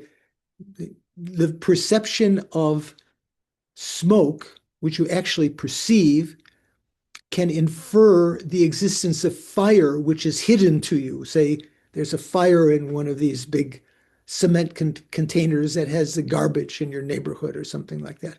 You don't see the flames of the fire, but you see the smoke coming out, and that's what you perceive. You perceive the smoke. So just as if there is fire, smoke can be perceived as its effect. Similarly, if reflexive awareness does exist, one can then establish its causal relations, such as the occurrence of subsequent recollection. That seems to be what the Chittamatra would like to say is the effect of the reflexive awareness, right? So one of the effects is subsequent recollection, that you can recall things or you can remember things later. In which case one can ascertain self-cognizing awareness on the basis of a subsequent recollection. However, since reflexive awareness still remains unestablished for us, the other party, it's not something you're trying to use it as a reason to prove something else, but for us it doesn't exist. It's not established. How can there be recollection? According to your method, Chittamatra, the supposed effect of self-cognition, which is thought to emerge through a necessary causal relation with reflexive awareness. Yeah. Richard, did you have any of those kind of head-grasping moments at Jay's talk the other day? Did he blow your mind? Multiple. This is very hard to get my head around for some reason. So I'm grasping at my head. Right. That's what I also do. So what President Kika is saying here is that for us, you haven't proven your thesis, because your thesis depends on, that you have this consciousness realizing emptiness. Your consciousness depends on the existence of wrong Rick, but you haven't proven wrong Rick. It's not established for us. You're taking it as a given, but it's not established for us. So continuing, that there can be no proof in the absence of a necessary causal relation. If you don't have a causal relation, you can't have certain kinds of proofs. You can't prove that fire exists because smoke exists if there's not a causal relationship between fire and smoke. That there can be no proof in the absence of a necessary causal relation is illustrated by the way one cannot infer the presence of the jewel water crystal from the mere presence of water. Okay, what is that talking about? So in India, not only Buddhists, it's sort of like something in the culture, early, the Vedic times, that there's a kind of crystal that produces water. It's the water crystal. John or Paul or Mikhail or Suvash, anyone know anything more about this supposed water crystal? John doesn't know, not from grammar. Paul, do you know from the Mikhail? Okay. So generally, Suvash, have you heard of that in India, water crystal? So let's say there's a kind of crystal that produces water. And now you're in your neighborhood, you see a puddle of water. Does that puddle of water therefore mandate, let's say, prove that there is a water crystal there that produced it? No, there are other ways of producing water, rain, for instance, and so forth. Okay. So one cannot infer the presence of the jewel water crystal from the mere presence of a body of water. That's clear, right? And the way one cannot infer the presence of a magnifying glass from the presence of fire. Okay, maybe that's more familiar. What is that talking about? Mikhail, do you know that? The same idea that you can produce fire from many different causes. It doesn't prove that there was a magnifying glass. Right. So when we talk about fire glass or something like that, we talk about water crystal. You might say fire crystal. So someone would say, what is a fire crystal? You could create fire. So if you have a magnifying glass, if you focus let's say the sun is up there and you focus it on one little spot, you can cause a brown spot in the piece of paper, or maybe even start it on fire, some tinder or something like that. Has anyone ever produced fire that way in our class? Who's the most adventuresome? Louise, when you're out camping, do you ever produce fire that way? Richard has, with a magnifying glass? Yeah. Venerable Shanka has also? Okay. Yeah, when I was I'm not sure. I'm not sure I produced fire. I certainly burnt the paper or something. Okay, come on. Yeah, that's what I thought. Yeah, I was asking for real fire. No, I never did a campfire, never created a campfire with a magnifying glass. That's kind of the implication here. One cannot infer the presence of the existence of a magnifying glass, a fire glass, fire crystal, from the presence of fire. So if you have fire, it doesn't mean that you created it with the fire crystal, the magnifying glass. Maybe there's even another kind of fire crystal that creates it just, out of itself. But because you can create fire different ways. You could create the fire with a match or rubbing sticks together or, just lightning and so forth. For a body of water, again, I always want to say, because a body of water can appear from rain and so on, and similarly, fire can appear from the rubbing of dry sticks. I will explain later how, likewise, recollections can occur according to our own system without the existence of such reflexive awareness. So this is what Brother Richard was saying, that, yeah, he's read ahead. And I think, wasn't you were saying that this section was hard? Yeah, the how the Prasangika presents. Yeah, it's very, very hard. So at this point, there's a note 615, and Tubden Jimba said, see page 345. So where are we now? Is it someplace in the future, right?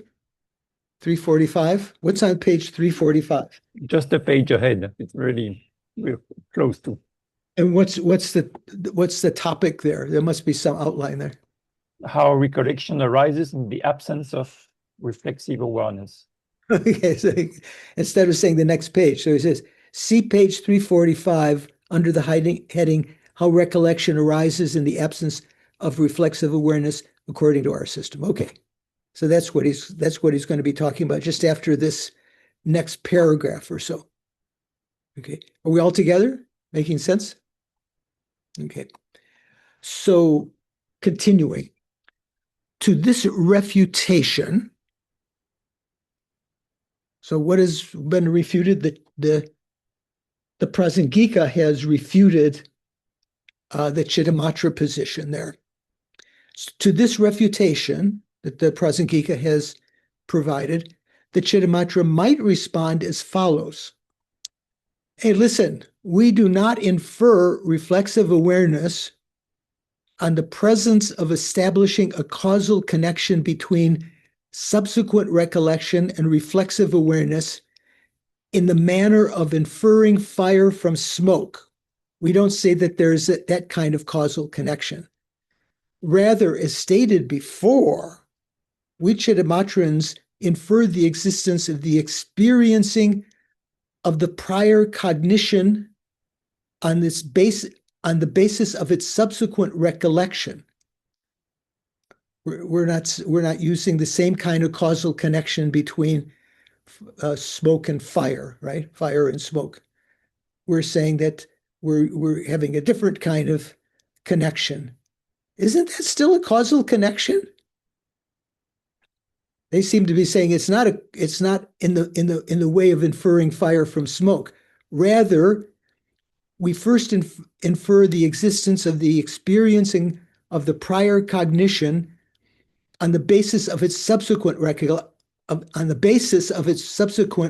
recollection. To me, that still sounds like a causal connection, right? You had the previous experience, and therefore you have the latter recollection. Anyway, It sounds like the same thing to me. What is the point? What's the difference there between inferring?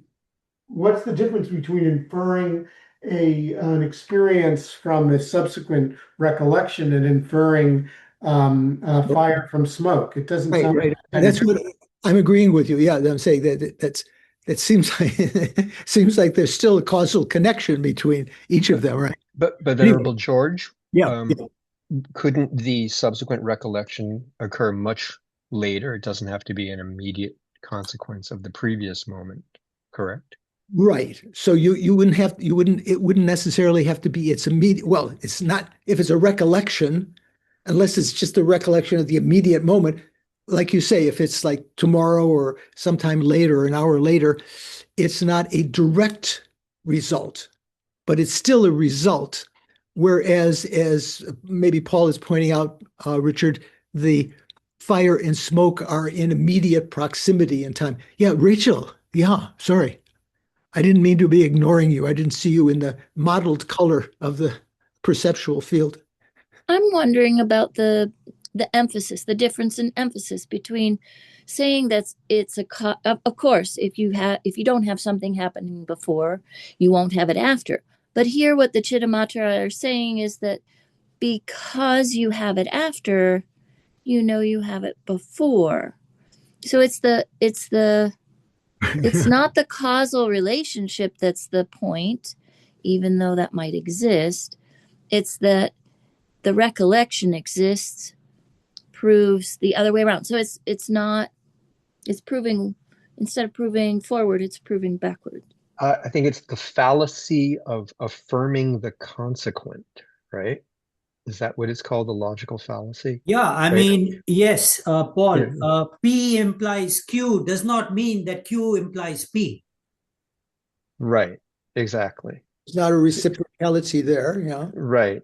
It's like saying, you can say, if there's fire, there is smoke. Since there is smoke, there is fire, right? But it's like saying, oh,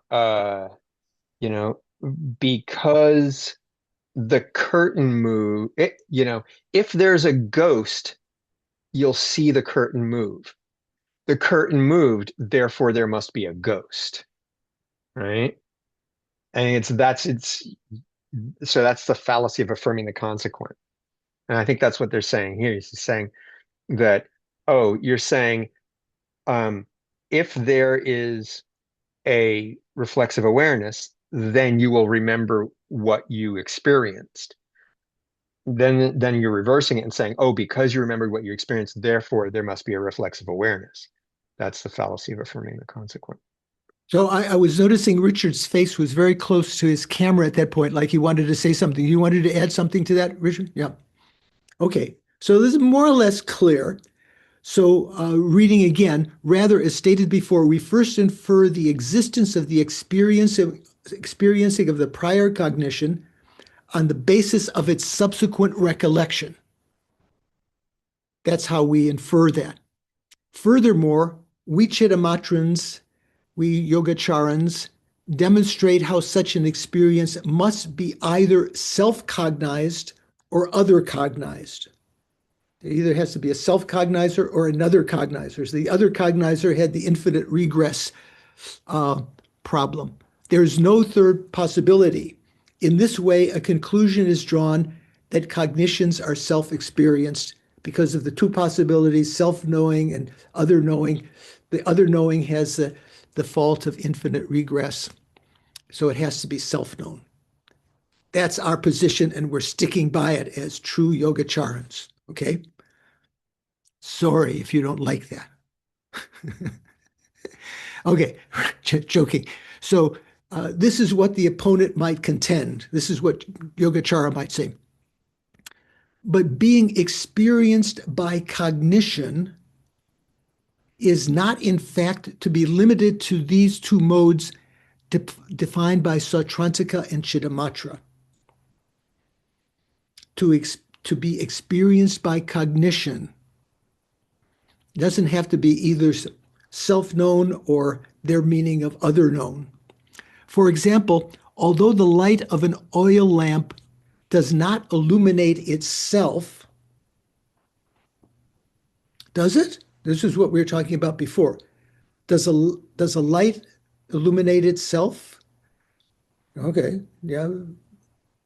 Only one who's helping is Richard. No, light does not illuminate itself.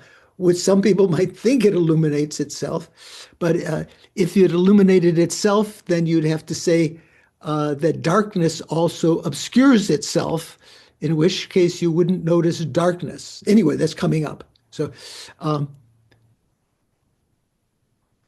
it does not negate it being an illumination. Let's say that again. For example, although the light of an oil lamp does not illuminate itself, that doesn't mean that it's not an illumination. Just because it doesn't illuminate itself, it still illuminates other things. It's an other knower or other producer, manifesting to other. Similarly, although cognition does not experience itself in the manner defined by the opponent, the Chittamatra, this does not negate its experience per se. Cognition still knows, even though it doesn't know itself, and so forth. If you, Chittamatra, say that the light of an oil lamp illuminates itself, God bless you. Bless your soul. If you believe that, Venerable George, the phrase is "bless your heart." What did I say? No, I think that's the phrase. It's like, oh, if you believe that, bless your heart. Yeah. Yeah. Darkness must. So if you, Chittamatra, say that the light of an oil lamp illuminates itself, in that case, darkness must conceal itself. And if you admit this, too, then just as a vase is concealed by darkness, then according to you, darkness would be obscured by darkness also. Right? Does that make sense? Ron, are there some verses in what's his name, Jan Westerfeld's? Is that what you're looking at on the side? Oh, I thought maybe because one time you were saying, oh, this is addressed in his book. So if you happen to have that book, or if you can get the electronic copy, that might help you in this class. Besides the lectures that Jay Garfield has been giving, this is a new resource that we found to give some enthusiasm in our class material. Venerable, yeah. Which book are you talking about? A book Jan by Westerhoff? Jan Westerhoff. Oh, I see. Yeah. Okay, got it. Thank you. We gave, although we didn't give all the details, we gave the PDF earlier in class of those 5 pages that Ron had pointed out were quite relevant to the discussion about self-knowing. It sort of clarified things in another way when you hear them presented in different ways. So let's continue. So if you, Chittamatra, say that the light of an oil lamp illuminates itself, in that case, darkness must conceal itself. And if you admit this, then too, just as a vase is concealed by darkness, then according to you, darkness would be obscured by darkness. For instance, Nagarjuna's fundamental wisdom, the text that we see as our root here, besides the Prajnaparamita, that says, for if the oil lamp illuminates itself and others, if the oil lamp illuminates not only other things, but illuminates itself, darkness Two, darkness also should, no doubt, conceal itself and others. Darkness should conceal other things, like concealing the vase because it's in a dark room, because it's covered by darkness, and darkness should cover itself, in which case you could not perceive darkness. Okay, good. So that is, I forgot here, 616 says, this is chapter 7, verse 12.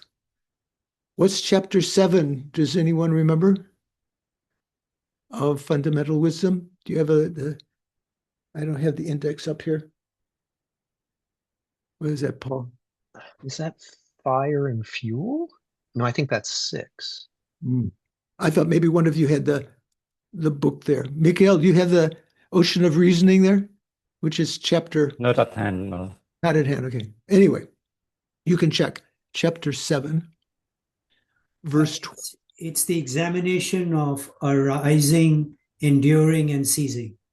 Ah, generation, enduring, and destruction, arising, enduring, cessation, and so forth.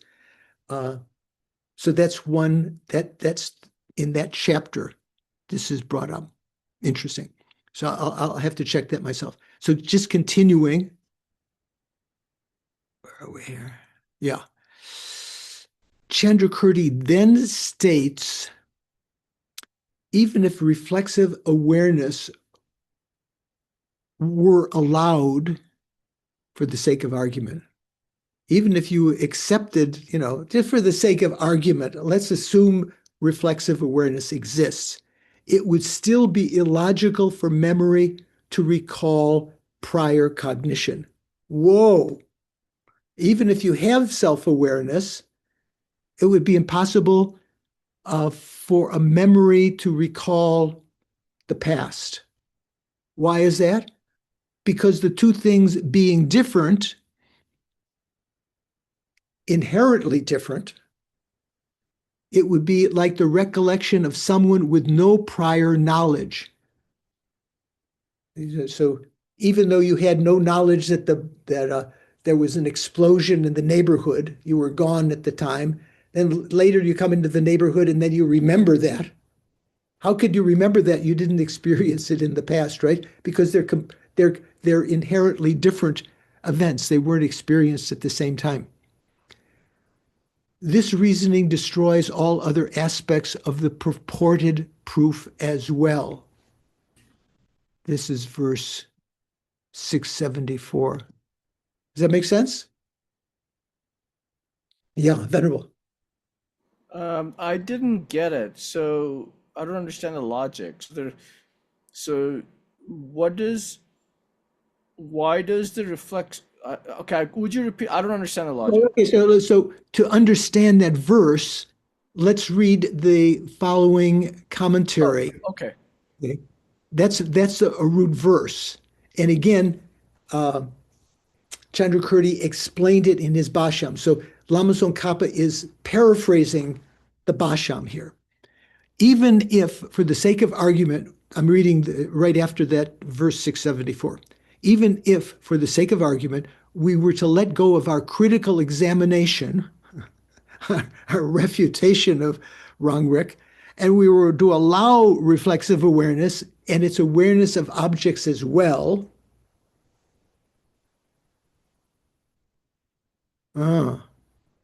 for you, it would still be illogical for memory to recall both object and its subjective experience. This is because you maintain subsequent recollection and prior cognition of objects to be distinct by virtue of their intrinsic natures. They're inherently different. They're different, and because they're different, they're inherently different. They're different distinct by virtue of their intrinsic natures.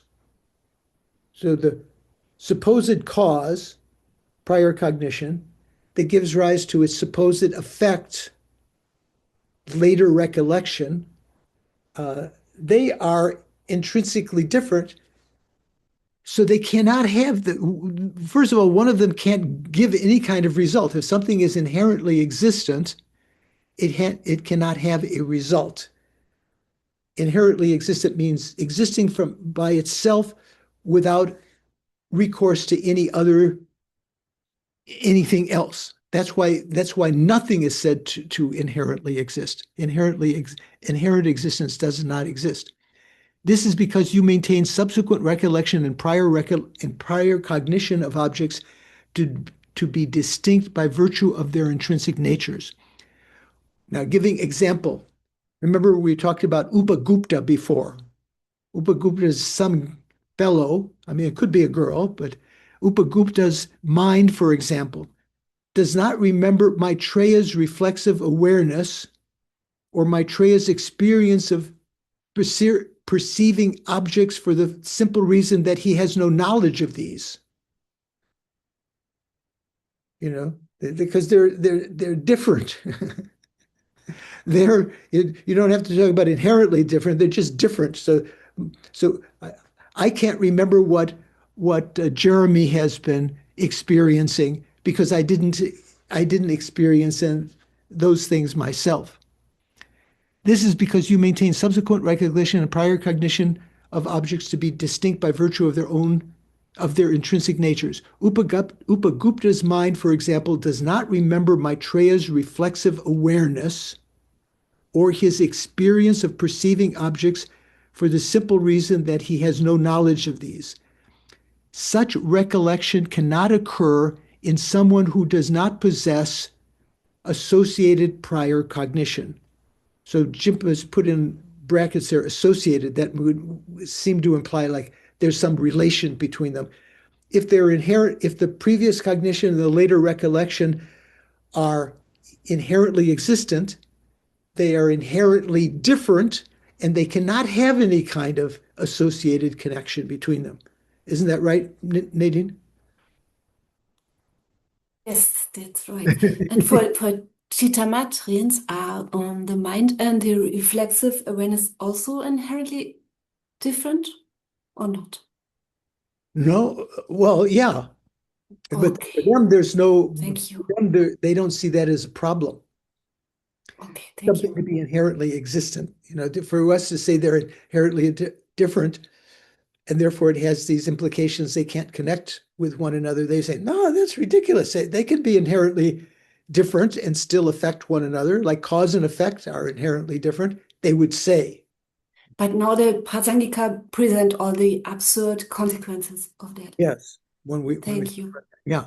But doesn't the fact that people have clairvoyance conflict with this a little bit? We're talking again that's of a different nature. So clairvoyance, you're talking about clairvoyance knowing another mind or clairvoyance knowing other lives, previous times? Well, in this case, it would be other minds and lives, would it not? Well, let's take other times. Like one of the clairvoyances is the clairvoyance that remembers past lives. So when the bodhisattvas go from the different bhumis, remember they can remember 100 eons, and then on the next bhumi, 1,000 eons in the past, and so forth. They can have a remembrance of that recollection. At that time, I was Prince so and so. At that time, I was governor.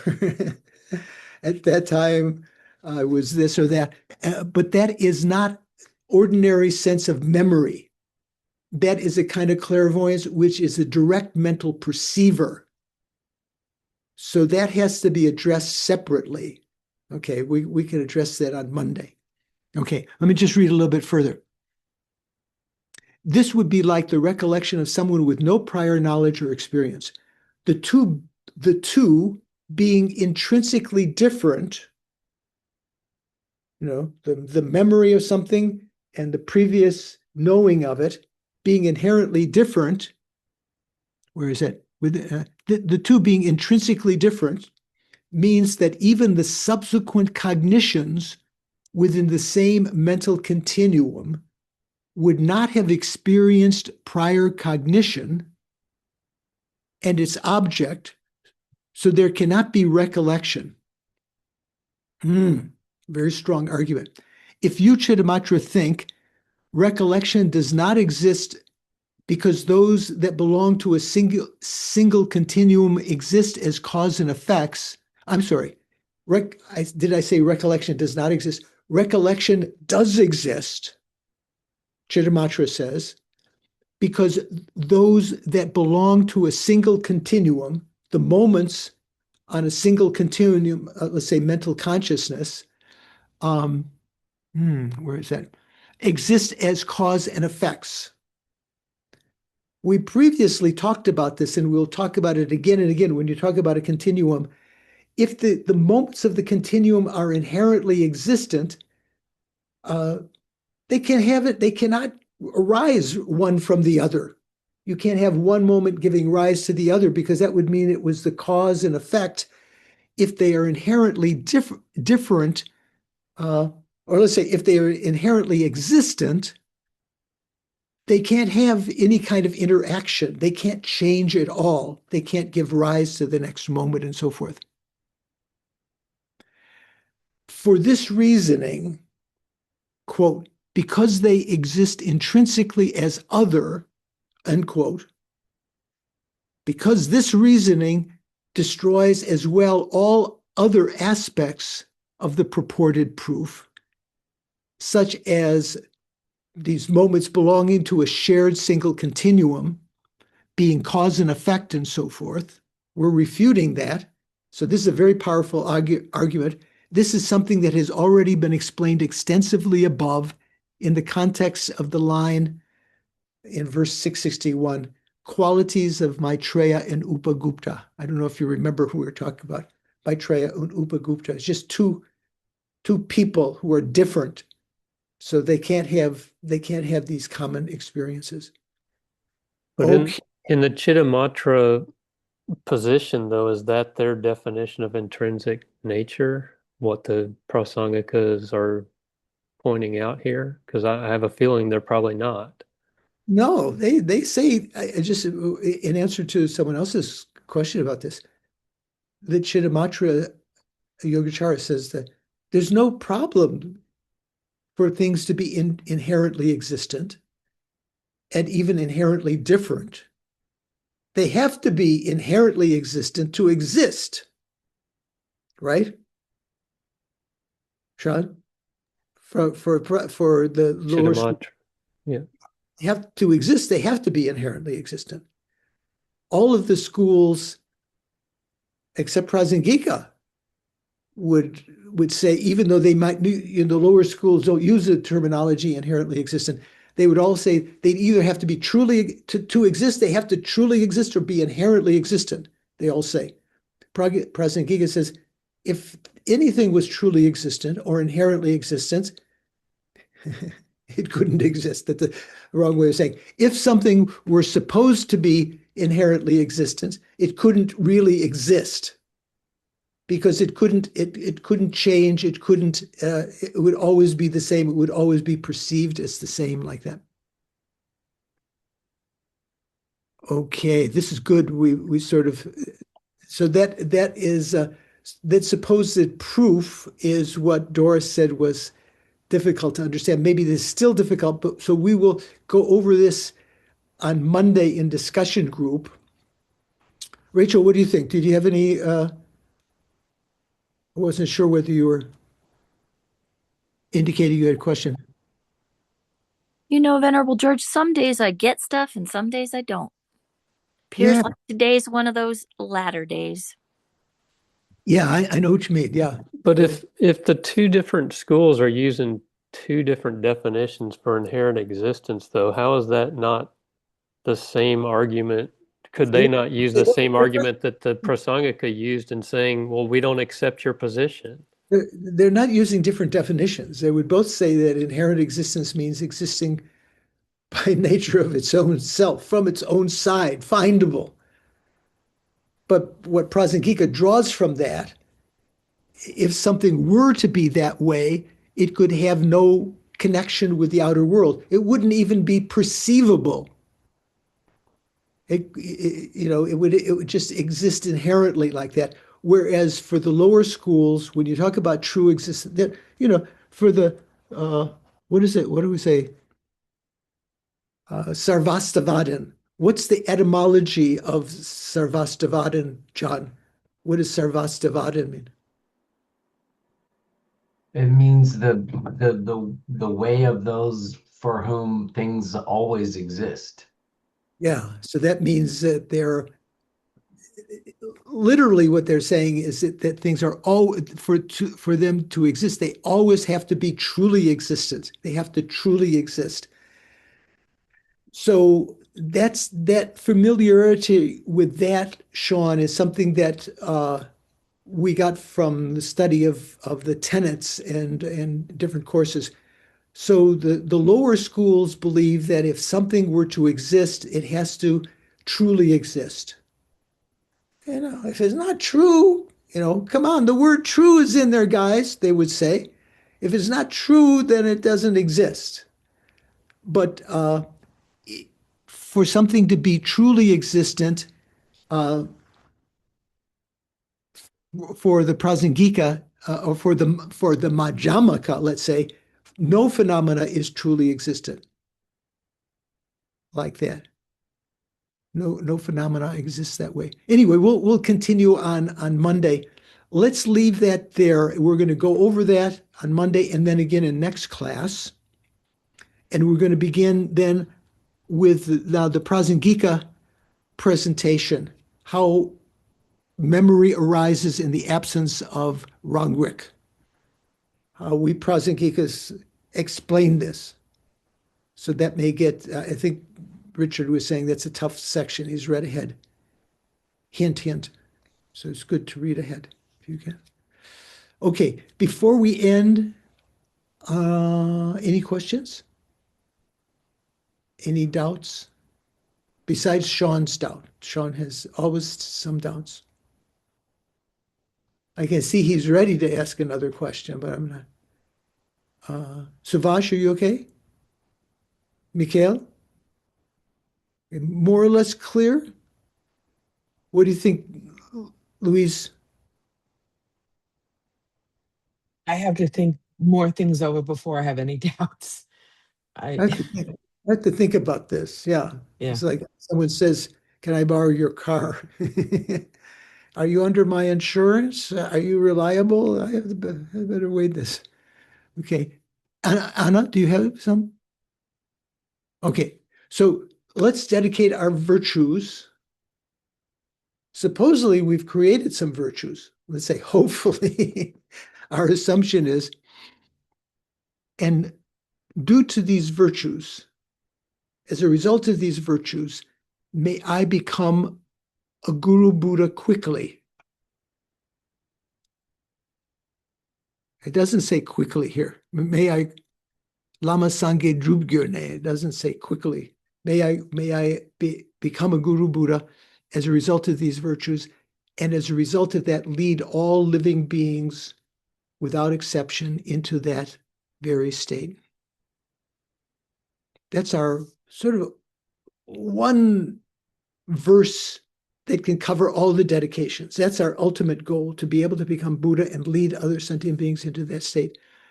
Then may the supreme precious bodhicitta that has not yet arisen in my mind and in the mind of others, may it arise and grow, and may that which has arisen in my mind and the minds of others not diminish, but increase more and more as a result of these merits. Prayer to quickly see Lama Zopa's face again, smiling face, reincarnation.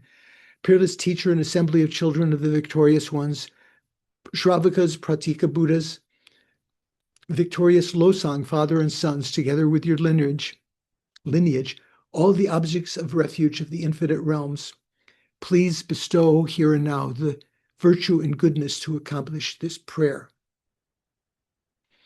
In upholding and spreading the Muni's precious and complete teachings through explanation and practice, you, Lama Zopa, were the armor of patience that is never discouraged, incomparable, venerable Guru, I make these requests.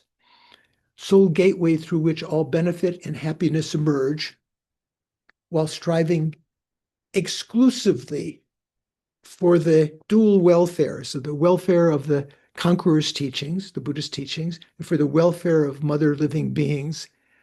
While you were doing that, you suddenly departed to peace, at which point I lost hope, was bereft. Nevertheless, through the undeceiving truths of the oceanic blessings of the three jewels and the truth, the power of the truth of the great waves of the mind generation of the children of the victorious ones. That means these two things we're calling on the power of truth, that they exist. The oceanic blessings of the three jewels, and the fact that the bodhisattvas have these great waves of bodhicitta. By that truth, may the smile of a new reincarnation swiftly beam in glory for us fortunate disciples. Finally, you primordial gurus, present gurus, even future gurus, who are my eyes to have viewed, to viewing now, to view in the future, all the infinite scriptures. That's why you're so important. My eyeglasses, my spyglasses, my microscope to be able to view, understand all the infinite scriptures, supreme gateways for the fortunate ones traveling to liberation, engaging with skillful means moved by mercy, illuminating spiritual friends. I make this request, and here, like many of the prayers implied, please live long and stable lives. Okay. So thank you. KT, did you have any final question? No? Okay. Venerable Shanka has, yeah. No, I don't have a question. I was just going to say that who solely benefit other beings, that in Lama Zopa Rinpoche's prayer, that reminded me that Venerable Roger said, I don't know, recently I think, that in the 40 or 50 years that he served as his attendant, Rinpoche never even asked one single time for a glass of water for himself. Yeah. Working only for others. Yeah, like that. Okay, thank you so much. Look forward to seeing you on Monday. You've got some PDFs to read if you like. Read ahead and contemplate, and see you then. Try to practice the mind training these days. It's essential.